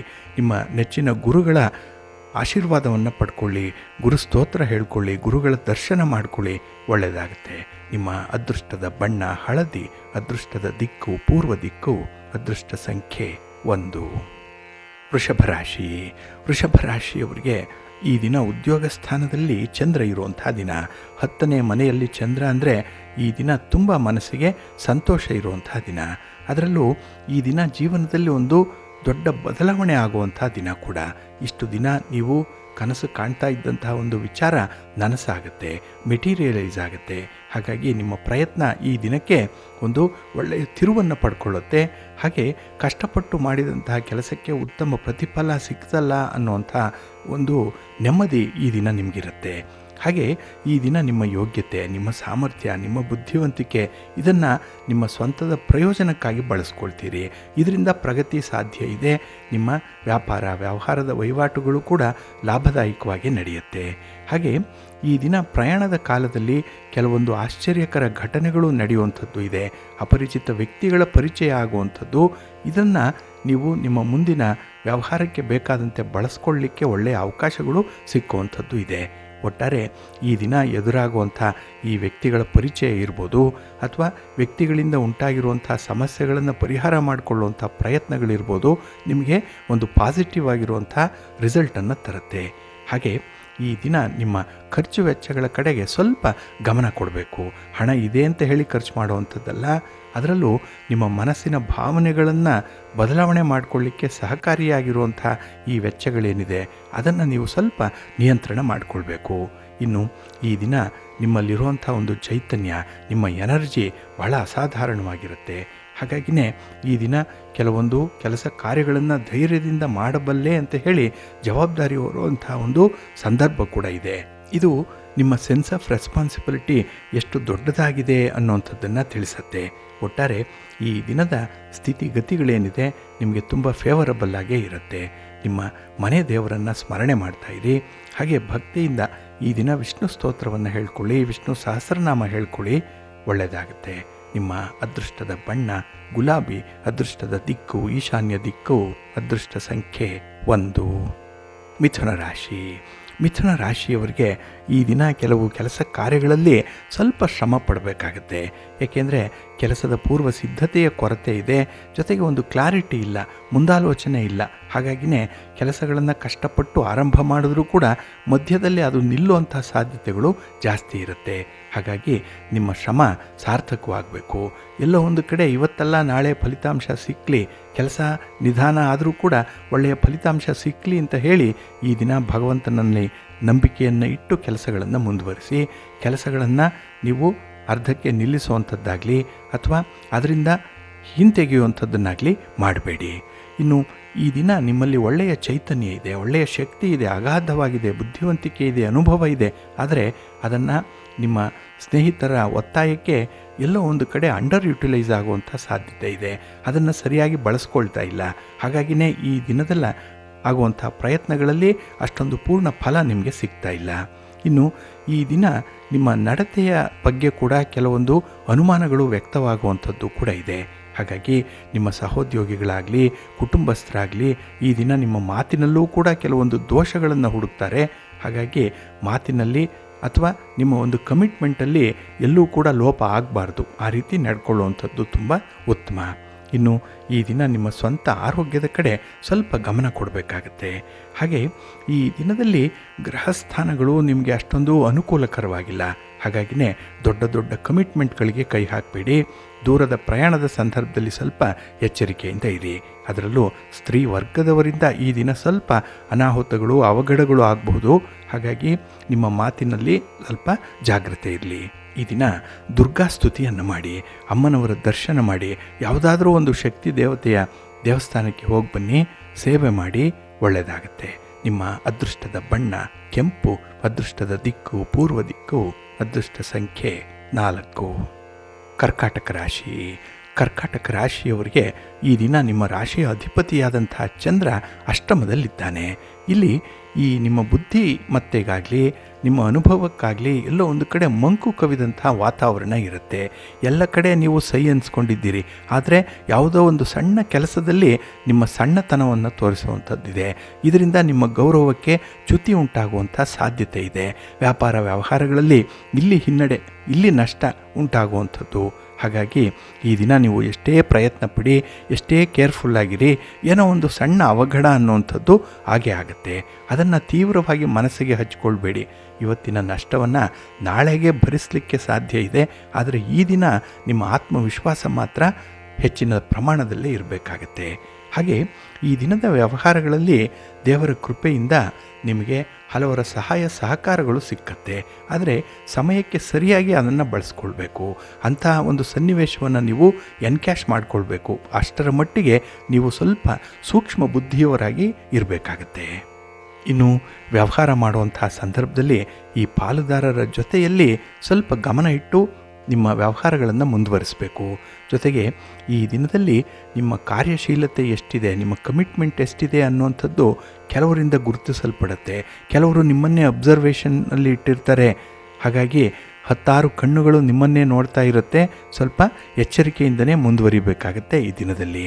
ಹಾಗೆ ಈ ದಿನದ ಪ್ರಯಾಣ ನಿಮಗೆ ಅಷ್ಟೊಂದು ಸೌಖ್ಯವನ್ನು ತರ್ತಾ ಇಲ್ಲ. ಪ್ರಯಾಣದ ಉದ್ದೇಶಗಳು ಈಡೇರಲ್ಲ. ಪ್ರಯಾಣಕ್ಕಾಗಿ ಈ ದಿನ ಹೆಚ್ಚು ವೆಚ್ಚ ಆಗುವಂಥದ್ದು ಕೂಡ ಇದೆ. ಈ ವಾಹನದಿಂದ ಸ್ವಲ್ಪ ತೊಂದರೆಗಳಾಗ್ಬೋದು, ಜಾಗ್ರತೆ. ಇನ್ನು ದೊಡ್ಡ ಮಟ್ಟದಲ್ಲಿ ಹಣಕಾಸಿನ ವ್ಯವಹಾರಕ್ಕೆ ಕೈ ಹಾಕಬೇಡಿ. ಒಂದಲ್ಲ 2 ಸಲ ಯೋಚನೆ ಮಾಡಿ ಮುಂದುವರಿರಿ. ಇನ್ನು ನಿಮ್ಮ ಕುಟುಂಬಸ್ಥರ ಆರೋಗ್ಯ ಬಹಳ ಮುಖ್ಯ. ಅವರ ಬೇಕು ಬೇಡಗಳ ಬಗ್ಗೆ ಸ್ವಲ್ಪ ಗಮನ ಕೊಡಿ. ಈ ದಿನ ಸ್ವಲ್ಪ ಈ ಫ್ಯಾಮಿಲಿ ಓರಿಯೆಂಟೆಡ್ ಪರ್ಸನ್ನಾಗಿದ್ದುಬಿಡಿ. ಈ ದಿನ ಒಳ್ಳೆಯದಾಗುತ್ತೆ. ನಿಮ್ಮ ಇಷ್ಟ ದೇವರನ್ನು ಆರಾಧನೆ ಮಾಡ್ತಾಯಿರಿ. ಶಿವ ಪಾರ್ವತಿಯರ ದರ್ಶನ ಮಾಡಿ, ಶಿವ ಸ್ತೋತ್ರವನ್ನು ಈ ದಿನ ಹೇಳ್ಕೊಳ್ಳಿ. ಸಂಜೆ ಶಿವನ ದರ್ಶನ ಮಾಡಿ, ಒಳ್ಳೆಯದಾಗುತ್ತೆ. ನಿಮ್ಮ ಅದೃಷ್ಟದ ಬಣ್ಣ ಬಿಳುಪು, ಅದೃಷ್ಟದ ದಿಕ್ಕು ಪೂರ್ವ ದಿಕ್ಕು, ಅದೃಷ್ಟ ಸಂಖ್ಯೆ 3. ಸಿಂಹರಾಶಿ. ಸಿಂಹರಾಶಿಯವರಿಗೆ ಈ ದಿನ ಚಂದ್ರನ ಗೋಚಾರದಿಂದ ಉತ್ತಮ ಫಲಗಳು ಸಿಕ್ಕತ್ತೆ. ಅದರಲ್ಲೂ ಕಳತ್ರ ಸ್ಥಾನದಲ್ಲೇ ಚಂದ್ರ ಇದ್ದಾನೆ. 7ನೇ ಮನೆ ಅಂತ ಹೇಳಿದ್ರೆ ನಿಮ್ಮ ಕುಟುಂಬದಲ್ಲಿ ನೆಮ್ಮದಿ ಇದೆ. ಕುಟುಂಬದವರು ನಿಮ್ಮ ಕೆಲಸ ಕಾರ್ಯಗಳಿಗೆ ಒತ್ತಾಸೆಯಾಗಿ ನಿಲ್ತಾರೆ. ನಿಮಗೆ ಸಂಪೂರ್ಣ ಬೆಂಬಲ ಇದೆ. ಹಣ ಬೇಕಾ ಅಥವಾ ಮಾತಿನಲ್ಲಿ ನಿಮಗೆ ವಿಶ್ವಾಸ ಬೇಕಾ, ಎಲ್ಲವೂ ಕೂಡ ಈ ದಿನ ನಿಮಗೆ ಸಕಾಲಕ್ಕೆ ಒದಗಿ ಬರುತ್ತೆ. ಹಾಗಾಗಿ ಆರ್ಥಿಕವಾಗಿ ಉತ್ತಮ ದಿನ ಇದು. ಹಾಗೆ ಕೆಲವು ಸ್ಥಗಿತಗೊಂಡಂತಹ ಕೆಲಸ ಕಾರ್ಯಗಳನ್ನು ಪೂರ್ಣಗೊಳಿಸ್ತೀರಿ. ಅದಕ್ಕೆ ನಿಮ್ಮ ಮಿತ್ರರ ಸಹಾಯ ಸಹಕಾರಗಳು ಬಹಳ ಬೇಗ ಸಿಕ್ಕತ್ತೆ. ಕೆಲಸಗಳು ಪೂರ್ಣ ಆಗುತ್ತೆ. ಹಾಗೆ ಈ ದಿನ ಯಾವುದೇ ರೀತಿಯ ಹೂಡಿಕೆಯನ್ನು ಮಾಡಬೇಕು, ಬಂಡವಾಳ ತೊಡಗಿಸ್ಬೇಕು, ವ್ಯಾಪಾರದ ವಿಸ್ತರಣೆ ಆಗಬೇಕು, ಅಥವಾ ಒಂದು ಅಮೂಲ್ಯ ವಸ್ತುವಿನ ಖರೀದಿ ಆಗಬೇಕು, ಇನ್ನು ಒಡವೆ ವಸ್ತ್ರಗಳಾಗಲಿ, ಆಸ್ತಿ ಪಾಸ್ತಿ, ಜಮೀನು ಮನೆ ಇತ್ಯಾದಿಗಳನ್ನು ಈ ದಿನ ಖರೀದಿ ಮಾಡಬೇಕು, ಮಾರಾಟ ಮಾಡಬೇಕು, ಇಂಥ ಯಾವುದೇ ಪ್ರಕ್ರಿಯೆ ಇದ್ದರೂ ಕೂಡ ಈ ದಿನ ಸಂಜೆಯ ಸಮಯಕ್ಕೆ ಅದು ಒಂದು ತಿರುವನ್ನು ಪಡ್ಕೊಳ್ಳುತ್ತೆ, ಏನೋ ಒಂದು ಒಳ್ಳೆಯ ಹಂತವನ್ನು ತಲುಪುತ್ತೆ, ತುಂಬ ಪಾಸಿಟಿವ್ ಆಗಿರುವಂಥ ಫಲಿತಾಂಶಗಳು ನಿಮಗೆ ಸಿಕ್ಕತ್ತೆ. ಇನ್ನು ಈ ದಿನ ವ್ಯಾಪಾರಸ್ಥರು ಒಂದು ಒಪ್ಪಂದವನ್ನು ಮಾಡಿಕೊಳ್ಳುವಂಥ ಸಂದರ್ಭದಲ್ಲಿ ಸ್ವಲ್ಪ ಎಚ್ಚರಿಕೆಯಿಂದ ಇರಬೇಕಾಗತ್ತೆ. ಈ ಪಾರ್ಟ್ನರ್ಶಿಪ್ಪಲ್ಲಿ ಸ್ವಲ್ಪ ಜಾಗ್ರತೆ. ಇನ್ನು ಹಣದ ಲಾಭದ ಪರಿಸ್ಥಿತಿ ಉತ್ತಮವಾಗೇನೋ ಕಾಣಿಸ್ತಾ ಇದೆ. ಹಣ ಇದೆ ಅಂತ ಹೇಳಿ ಖರ್ಚು ಮಾಡುವಂಥದ್ದಲ್ಲ, ನಾಳೆಗಾಗಿ ಸ್ವಲ್ಪ ಉಳಿತಾಯ ಮಾಡುವಂಥ ಒಂದು ಪ್ರವೃತ್ತಿಯನ್ನು ಇಟ್ಕೊಳ್ಬೇಕು. ಹಾಗೆ ಈ ದಿನ ಭಿನ್ನಾಭಿಪ್ರಾಯಗಳಿಗೆ ಅವಕಾಶ ಕೊಡಬೇಡಿ, ಅಥವಾ ವಾದ ವಿವಾದಗಳು ನಡೀತಾ ಇರುವಂಥ ಸಂದರ್ಭದಲ್ಲಿ ಅವರು ಕೇಳದೆ ನಿಮ್ಮ ತೀರ್ಮಾನವನ್ನು ಅಥವಾ ನಿಮ್ಮ ಅಭಿಪ್ರಾಯವನ್ನು ಹೇಳಬೇಡಿ. ಆದಷ್ಟು ಮೌನವಾಗಿರುವಂಥದ್ದು ಉತ್ತಮ. ನಿಮ್ಮ ಇಷ್ಟ ದೇವರನ್ನು ಆರಾಧನೆ ಮಾಡ್ತಾಯಿರಿ. ಈ ದಿನ ಸರಸ್ವತಿಯನ್ನು ಸ್ಮರಣೆ ಮಾಡಿಕೊಳ್ಳಿ, ಧ್ಯಾನ ಮಾಡಿ, ಶ್ಲೋಕ ಹೇಳ್ಕೊಳ್ಳಿ, ಹಾಗೆ ಗಣಪತಿಯನ್ನು ಆರಾಧನೆ ಮಾಡಿ, ಒಳ್ಳೆಯದಾಗತ್ತೆ. ನಿಮ್ಮ ಅದೃಷ್ಟದ ಬಣ್ಣ ಗುಲಾಬಿ, ಅದೃಷ್ಟದ ದಿಕ್ಕು ಈಶಾನ್ಯ ದಿಕ್ಕು, ಅದೃಷ್ಟ ಸಂಖ್ಯೆ 1. ಕನ್ಯಾ ರಾಶಿ. ಕನ್ಯಾ ರಾಶಿಯವರಿಗೆ ಈ ದಿನ ಷಷ್ಠ ಸ್ಥಾನದಲ್ಲಿ ಚಂದ್ರ ಇರುವಂಥ ದಿನ. 6ನೇ ಮನೆಯಲ್ಲಿ ಚಂದ್ರ ಅಂದರೆ ಅದು ನಿಮ್ಮ ಶತ್ರುಗಳನ್ನು, ನಿಮ್ಮ ವಿರೋಧಿಗಳನ್ನು ಪಕ್ಕಕ್ಕಿಟ್ಟು ನೀವು ಜಯಶೀಲರಾಗುವಂಥ ಒಂದು ದಿನ. ಹಾಗೆ ಈ ದಿನದ ಕೆಲಸ ಕಾರ್ಯಗಳಿಂದ ನಿಮಗೆ ಸಂಪೂರ್ಣವಾದಂಥ ಮನಃಶಾಂತಿ ಇದೆ, ಮಾನಸಿಕ ಆರೋಗ್ಯ ಚೆನ್ನಾಗಿರುತ್ತೆ. ಏಕೆಂದರೆ ಕೆಲಸ ಕಾರ್ಯಗಳು ಸಕಾಲಕ್ಕೆ ನೆರವೇರಿಬಿಡುತ್ತೆ. ಇನ್ನು ಈ ಕೆಲಸದಲ್ಲಿ ಇದ್ದಂತಹ ತೊಂದರೆಗಳು, ತಾಪತ್ರಯಗಳು, ಯಾವುದೇ ರೀತಿಯ ಹಿನ್ನಡೆ ಅನ್ನುವಂಥದ್ದನ್ನು ಕೂಡ ಈ ದಿನ ಜಯಿಸಿ ಮುಂದುವರಿಯುವಂಥದ್ದು, ಅದಕ್ಕೆ ಒಂದು ಕಾರ್ಯಕಾರಣ ಸಂಬಂಧ ಏನಿದೆ ಅನ್ನುವಂಥದ್ದನ್ನು ಕಂಡುಕೊಳ್ತೀರಿ. ಒಟ್ಟಾರೆ ಈ ದಿನ ಒಂದು ರೀತಿಯಲ್ಲಿ ಸಂಶೋಧನೆಯ ಒಂದು ಸ್ವರೂಪವನ್ನು ಪಡ್ಕೊಳ್ಳುತ್ತೆ ನಿಮ್ಮ ಕೆಲಸಗಳು. ಹಾಗೆ ಕತ್ತಲೆ ಕಳೆದು ಬೆಳಕು ಹೇಗೆ ಬರುತ್ತೋ ಅದೇ ರೀತಿಯಲ್ಲಿ ನಿಮಗಿದ್ದಂತಹ ಸಮಸ್ಯೆಗಳು ಕಳೆದು ನಿಧಾನವಾಗಿ ಬೆಳಕು ಬರ್ತಾ ಇರುವಂಥದ್ದು, ನಿಧಾನವಾಗಿ ಈ ಲಾಭದ ಪ್ರಮಾಣ ಹೆಚ್ಚಾಗುವಂಥ ಒಂದು ಅನುಭವವನ್ನು ಕಾಣುವಂಥ ಸಂದರ್ಭ ಇದು. ಹಾಗಾಗಿನೇ ಈ ಸುಖದ ಜೀವನ ನಿಮಗೆ ಮುಂದೆ ಇದೆ. ಅದಕ್ಕಾಗಿ ಪಟ್ಟಂತಹ ಒಂದು ಶ್ರಮ, ಒಂದು ಕಷ್ಟ, ಒಂದು ನೋವು, ಇದೆಲ್ಲವೂ ಕೂಡ ಈ ಸಂದರ್ಭದಲ್ಲಿ ಮರೆಯಾಗುತ್ತೆ. ತುಂಬ ಸುಖ ಸೌಖ್ಯ ಅನ್ನುವಂಥದ್ದು ಇದೆ. ಹಾಗೆ ಕುಟುಂಬದ ಜೊತೆಯಲ್ಲಿ ಈ ದಿನ ಸಂತೋಷದಿಂದ ಕಾಲ ಕಳೆಯುವಂಥ ಸಾಧ್ಯತೆಗಳು ಕೂಡ ಜಾಸ್ತಿ ಇರುತ್ತೆ. ಹಾಗಾಗಿ ಈ ದಿನ ಕಲಾವಿದರಿಗಾಗಲಿ, ಕ್ರೀಡಾಪಟುಗಳಿಗಾಗಲಿ ಅತ್ಯುತ್ತಮವಾದಂಥ ಸಂದರ್ಭ. ನಿಮ್ಮ ಪ್ರತಿಭೆಯನ್ನು ತೋರಿಸಲಿಕ್ಕೆ ಒಳ್ಳೆಯ ಅವಕಾಶಗಳು ಸಿಕ್ಕುವಂಥ ಸಂದರ್ಭ ಇದು. ಹಾಗೆ ಯಾವುದೇ ಸನ್ನಿವೇಶ ನಿಮಗೆ ಒಪ್ಪಿಗೆ ಆಗಲಿಲ್ಲ, ಯಾರದ್ದೋ ಒಂದು ಮಾತು ನಿಮಗೆ ಇಷ್ಟ ಆಗಲಿಲ್ಲ, ಅಲ್ಲಿ ಮೌನವಾಗಿರುವಂಥದ್ದು ತುಂಬ ಉತ್ತಮ. ಹಾಗಾಗಿ ಶಾಂತಿಯನ್ನು ಕಾಪಾಡುವಂಥದ್ದು, ಜೊತೆಗೆ ಸ್ವಲ್ಪ ಹೊಂದಾಣಿಕೆಯನ್ನು ಮಾಡಿಕೊಳ್ಳುವಂಥ ಮನಸ್ಥಿತಿ ಇರುವಂಥದ್ದು ಬಹಳ ಮುಖ್ಯ. ಈ ಒಂದು ಸ್ಥಿತಿಯಲ್ಲೇ ಮುಂದುವರಿರಿ. ಸಂಜೆ ಭಗವಂತನ ದರ್ಶನ ಮಾಡಿ, ಶಿವಪಾರ್ವತಿಯರನ್ನು ಈ ದಿನ ಪ್ರಾರ್ಥನೆ ಮಾಡ್ತಾ ಇರಿ, ಒಳ್ಳೆಯದಾಗತ್ತೆ. ನಿಮ್ಮ ಅದೃಷ್ಟದ ಬಣ್ಣ ನೇರಳೆ, ಅದೃಷ್ಟದ ದಿಕ್ಕು ಈಶಾನ್ಯ ದಿಕ್ಕು, ಅದೃಷ್ಟ ಸಂಖ್ಯೆ 1. ತುಲಾರಾಶಿ. ತುಲಾರಾಶಿಯವರಿಗೆ ಈ ದಿನ ಪಂಚಮದಲ್ಲಿ ಚಂದ್ರ ಇರೋದರಿಂದ ಮಿಶ್ರ ಫಲಗಳ ಯೋಗ ಇರುವಂಥ ದಿನ. ಅದರಲ್ಲೂ ಈ ಗ್ರಹಸ್ಥಾನಗಳು ಅಷ್ಟೊಂದು ಅನುಕೂಲಕರವಾಗಿಲ್ಲ. ಹಾಗಾಗಿನೇ ಸ್ವಲ್ಪ ಎಚ್ಚರಿಕೆಯಿಂದ ಈ ದಿನ ಇರಬೇಕಾಗತ್ತೆ. ಅದರಲ್ಲೂ ಈ ಸಣ್ಣ ವಿಚಾರ, ಕ್ಷುಲ್ಲಕ ವಿಚಾರ ಏನಿದೆ ಅದೇ ನಿಮಗೆ ದೊಡ್ಡ ಸಮಸ್ಯೆಯಾಗಿ ಪರಿಣಮಿಸ್ಬಿಡತ್ತೆ. ಕೆಲಸಕ್ಕೆ ಬಾರದಂಥ ಒಂದು ಹಗ್ಗ ಕೂಡ ನಿಮಗೆ ಹಾವಾಗಿ ಬುಸುಗುಡುವಂತೆ ಭಾಸವಾಗಿಬಿಡತ್ತೆ.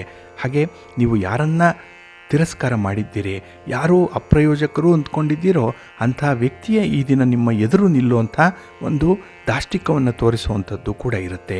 ಹಾಗಾಗಿ ಈ ದಿನ ಪರಿಸ್ಥಿತಿ ಹೇಗೆ ಬರುತ್ತೆ, ಹೇಗೆ ಹೋಗುತ್ತೆ ಅನ್ನೋವಂಥದ್ದನ್ನು ನೀವೇ ಜಡ್ಜ್ ಮಾಡಲಿಕ್ಕೆ ಕಷ್ಟ ಆಗುತ್ತೆ. ಹಾಗಾಗಿನೇ ಸ್ವಲ್ಪ ಎಚ್ಚರಿಕೆಯಿಂದ ಇರಿ. ಯಾವುದೇ ವ್ಯಕ್ತಿಗಳನ್ನು ಈ ದಿನ ನಂಬಬೇಡಿ, ಯಾರನ್ನೂ ಅತಿಯಾಗಿ ಆಶ್ರಯಿಸಲಿಕ್ಕೆ ಹೋಗಬೇಡಿ. ಇನ್ನು ಈ ದಿನದಲ್ಲಿ ನಿಮ್ಮ ಕೆಲಸ ಕಾರ್ಯಗಳಲ್ಲಿ ತುಂಬ ಉತ್ಸಾಹವನ್ನು ತೋರಿಸಬೇಕು, ತುಂಬ ಆಸಕ್ತಿ ಇರಬೇಕು, ಕಮಿಟ್ಮೆಂಟ್ ಇರಬೇಕು. ಆಗ ಮಾತ್ರ, ಅದರಲ್ಲೂ ವಿದ್ಯಾರ್ಥಿಗಳು ಭಾಳ ವಿಶೇಷವಾಗಿ ಈ ಒಂದು ಸಮಸ್ಯೆಯನ್ನು ನೀವು ನಿವಾರಣೆ ಮಾಡಿಕೊಳ್ಬೇಕು. ಇನ್ನು ಈ ದಿನದಲ್ಲಿ ಪ್ರಮುಖವಾದಂಥ ಯೋಜನೆಗಳಲ್ಲಿ ನಿಮ್ಮ ಕಾರ್ಯಶೀಲತೆ ಎಷ್ಟಿದೆ ಅನ್ನುವಂಥದ್ದನ್ನು ನೀವೇ ಗುರುತಿಸ್ಕೊಳ್ಬೇಕಾಗತ್ತೆ. ಹಾಗಾಗಿ ಅದಕ್ಕೆ ಹಾಕ್ತಾ ಇರುವಂಥ ಬಂಡವಾಳ ಆಗಲಿ, ಅಥವಾ ಅದಕ್ಕೆ ನೀವು ಕೊಟ್ಟಿರುವಂಥ ಒಂದು ಒತ್ತಡ ಆಗಲಿ ಯಾವ ಪ್ರಮಾಣದಲ್ಲಿದೆ ಅನ್ನುವಂಥದ್ದನ್ನು ನೋಡಿ ಮುಂದುವರಿಬೇಕು. ಹಾಗೆ ಈ ದಿನ ಯಾವುದೇ ವಿಚಾರದಲ್ಲೂ ಕೂಡ ತಾಳ್ಮೆಯನ್ನು ಕಳ್ಕೊಳ್ಬೇಡಿ. ಮಾತಿನಲ್ಲಾಗಲಿ ಅಥವಾ ನಿಮ್ಮ ಕೋಪದಲ್ಲಾಗಲಿ ಈ ದಿನ ಸ್ವಲ್ಪ ನಿಯಂತ್ರಣ ಇದ್ದೇ ಇರಬೇಕಾಗತ್ತೆ. ಹಾಗೆ ಯಾವುದೇ ಒಂದು ಗಾಳಿ ಸುದ್ದಿಗೆ ಕಿವಿ ಕೊಡಬೇಡಿ. ಏಕೆಂದರೆ ನಿಮ್ಮ ಆತ್ಮ ಬಲವನ್ನು ಕಡಿಮೆ ಮಾಡುವಂಥದ್ದು, ನಿಮ್ಮ ಜಂಗ ಬಲವನ್ನೇ ಉಡುಗಿಸುವಂಥ ಒಂದು ಕೆಲಸ ಅಂತ ಹೇಳಿದರೆ ಗಾಳಿ ಸುದ್ದಿಯನ್ನು ನಂಬುವಂಥದ್ದು. ಗಾಳಿ ಸುದ್ದಿಗೆ ಈ ದಿನ ನೀವು ಮಾರು ಹೋದರೆ, ಮನಸ್ಸೋತ್ಬಿಟ್ರೆ ನಿಮ್ಮ ಒಂದು ಧೈರ್ಯವೇ ಕಡಿಮೆ ಆಗಿಬಿಡುತ್ತೆ. ಹಾಗಾಗಿ ಸ್ವಲ್ಪ ಎಚ್ಚರಿಕೆಯಿಂದ ಇರಿ. ಇನ್ನು ಕಷ್ಟಪಟ್ಟು ಕೆಲಸ ಮಾಡುವಂಥ ನೀವು ಈ ದಿನ ಕೆಲವರ ಪ್ರಶಂಸೆಗೆ ಒಳಗಾಗುವಂಥದ್ದು ಕೂಡ ಇದೆ. ಆದರೆ ಇವೆಲ್ಲವೂ ಕೂಡ ತಾತ್ಕಾಲಿಕ ಅನ್ನುವಂಥದ್ದು ನಿಮ್ಮ ಅನುಭವಕ್ಕೂ ಬರುತ್ತೆ. ಒಟ್ಟಾರೆ ತಾಳ್ಮೆಯಿಂದ ಇರಿ. ನಿಮ್ಮ ಮನೆ ದೇವರನ್ನು ಸ್ಮರಣೆ ಮಾಡ್ತಾ ಇರಿ. ಹಾಗೆ ಭಕ್ತಿಯಿಂದ ಈ ದಿನ ನೀವು ಆಂಜನೇಯ ಸ್ತೋತ್ರವನ್ನು ಹೇಳ್ಕೊಳ್ಳಿ, ಹನುಮಾನ್ ಚಾಲೀಸನ್ನು ಹೇಳ್ತಾ ಇರಿ, ಒಳ್ಳೆಯದಾಗತ್ತೆ. ನಿಮ್ಮ ಅದೃಷ್ಟದ ಬಣ್ಣ ಕೇಸರಿ, ಅದೃಷ್ಟದ ದಿಕ್ಕು ಈಶಾನ್ಯ ದಿಕ್ಕು, ಅದೃಷ್ಟ ಸಂಖ್ಯೆ 2. ವೃಶ್ಚಿಕ ರಾಶಿ. ವೃಶ್ಚಿಕ ರಾಶಿಯವರಿಗೆ ಈ ದಿನ ಚತುರ್ಥದಲ್ಲಿ ಚಂದ್ರ ಇದ್ದಾನೆ. ಹಾಗಾಗಿನೇ ಈ ದಿನ ಮಿಶ್ರ ಫಲ ಸಿಕ್ಕುವಂಥ ದಿನ. ಅದರಲ್ಲೂ ಈ ಉದ್ಯೋಗಸ್ಥರಿಗೆ ಈ ಅಧಿಕಾರಿಗಳಿಂದ ಸ್ವಲ್ಪ ಕಿರುಕುಳ ಅನ್ನುವಂಥದ್ದು ಇದೆ. ಅಧಿಕಾರಿಗಳು ನಿಮ್ಮಿಂದ ತುಂಬ ಅಪೇಕ್ಷೆ ಪಡ್ತಾ ಇದ್ದಾರೆ, ತುಂಬ ಎಕ್ಸ್ಪೆಕ್ಟೇಷನ್ ಇದೆ. ಆದರೆ ಅವರ ಒಂದು ಬಯಕೆಯನ್ನಾಗಲಿ ಅಥವಾ ಅವರ ಒಂದು ಎಕ್ಸ್ಪೆಕ್ಟೇಷನ್ನಾಗಲಿ ಮೀಟ್ ಮಾಡುವಂಥದ್ದು ನಿಮ್ಮಿಂದ ಈ ದಿನ ಸ್ವಲ್ಪ ಕಷ್ಟ ಸಾಧ್ಯವಾಗುತ್ತೆ. ಹಾಗಾಗಿನೇ ಈ ದಿನ ತುಂಬ ಶ್ರಮಪಟ್ಟೆ ನಿಮ್ಮ ಗುರಿಯನ್ನು ತಲುಪಬೇಕು. ಆ ಸಂದರ್ಭದಲ್ಲಿ ಆಯಾಸ ಆಗುವಂಥದ್ದು, ಅನಾರೋಗ್ಯಕ್ಕೆ ಒಳಗಾಗುವಂಥದ್ದು, ಖರ್ಚು ವೆಚ್ಚಗಳು ಹೆಚ್ಚಾಗುವಂಥದ್ದು, ಮನಸ್ಸಿಗೆ ಒತ್ತಡ ಹೆಚ್ಚಾಗುವಂಥದ್ದು, ಇವೆಲ್ಲವೂ ಕೂಡ ಒಂದಾದ ಮೇಲೆ ಒಂದು ನಿಮ್ಮನ್ನು ಆವರಿಸ್ಕೊಂಡು ಬಿಡುತ್ತೆ. ದಿನದ ಕೊನೆಯ ವೇಳೆಗೆ ಬಹಳ ಸುಸ್ತಾಗ್ತೀರಿ. ಕೆಲಸವೇ ನಿಮಗೆ ಈ ದಿನ ತುಂಬ ಹೊರೆಯಾಗಿ ಕಾಡುತ್ತೆ. ಹಾಗೆ ಈ ದಿನ ನಿಮ್ಮ ಶ್ರಮದ ಫಲವನ್ನು ಯಾರೂ ಕೂಡ ಗುರುತಿಸಲ್ಲ. ನಿಮ್ಮ ಶ್ರಮಕ್ಕೆ ಒಂದು ಅಕ್ನಾಲೆಡ್ಜ್ಮೆಂಟ್ ಕೂಡ ಇಲ್ಲ. ಹಾಗಾಗಿನೇ ಕತ್ತೆ ದುಡಿದಂತೆ ಬೆಟ್ಟಕ್ಕೆ ಕಲ್ಲು ಹೊತ್ತಂತೆ ಈ ಸಂದರ್ಭ ನಿಮಗೆ ಕಾಣಿಸ್ಕೊಳ್ಳುತ್ತೆ. ಹಾಗೆ ಯಾವುದೇ ಸಮಸ್ಯೆಯಿಂದ ನೀವು ಬಳಲ್ತಾ ಇದ್ದರೆ ಅದನ್ನು ಮಧ್ಯಸ್ಥಿಕೆಗಾರರ ಮೂಲಕವೇ ಪರಿಹಾರ ಮಾಡಿಕೊಳ್ಬೇಕು. ಸ್ವತಂತ್ರವಾಗಿ ನೀವೇ ಆ ಪರಿಹಾರಕ್ಕೆ ಮುಂದೆ ಹೋಗಬೇಡಿ, ಅದು ಒಳ್ಳೆಯ ಫಲವನ್ನು ತರಲ್ಲ. ಹಾಗೆ ಈ ದಿನದಲ್ಲಿ ಕಚೇರಿಗಳಲ್ಲಾಗಲಿ ಅಥವಾ ಯಾವುದೇ ಒಂದು ಸರ್ಕಾರಿ ಇಲಾಖೆಗಳಲ್ಲಾಗಲಿ ನ್ಯಾಯಾಲಯಗಳಲ್ಲಾಗಲಿ ಯಾವುದೇ ರೀತಿಯ ಕೇಸುಗಳು ಪೆಂಡಿಂಗ್ ಇದ್ದರೆ ಅದನ್ನು ಈ ದಿನ ಫಾಲೋ ಅಪ್ ಮಾಡುವಂಥ ವಿಚಾರಗಳೇನಾದರೂ ಇದ್ದರೆ ಸದ್ಯಕ್ಕೆ ಅದನ್ನು ಅಟೆಂಡ್ ಮಾಡಬೇಡಿ. ಇನ್ನು ಈ ದಿನ ವಿಶೇಷವಾಗಿ ಯಾವುದೇ ಒಂದು ಪ್ರಯಾಣದ ಸಂದರ್ಭದಲ್ಲೂ ಕೂಡ ಸ್ವಲ್ಪ ಎಚ್ಚರಿಕೆಯಿಂದ ಇರಬೇಕಾಗತ್ತೆ. ಅಲ್ಲಿ ಏನೋ ಒಂದು ತೊಂದರೆ ಎದುರಾಗುವಂಥ ಸಾಧ್ಯತೆಗಳು ಜಾಸ್ತಿ ಇರುತ್ತೆ. ಇನ್ನು ಪ್ರೀತಿ ಪ್ರೇಮದ ವಿಚಾರದಲ್ಲಿ ಈ ದಿನ ಸ್ವಲ್ಪ ಗೊಂದಲ ಇದೆ, ಗೋಜಲಿದೆ, ಯಾವುದೂ ಕ್ಲಾರಿಟಿ ಇಲ್ಲ.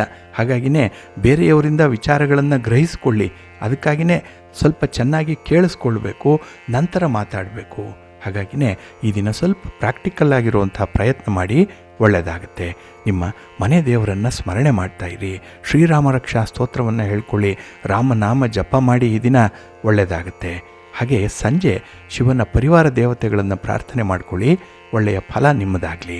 ನಿಮ್ಮ ಅದೃಷ್ಟದ ಬಣ್ಣ ಕೆಂಪು, ಅದೃಷ್ಟದ ದಿಕ್ಕು ಪೂರ್ವ ದಿಕ್ಕು, ಅದೃಷ್ಟ ಸಂಖ್ಯೆ 3.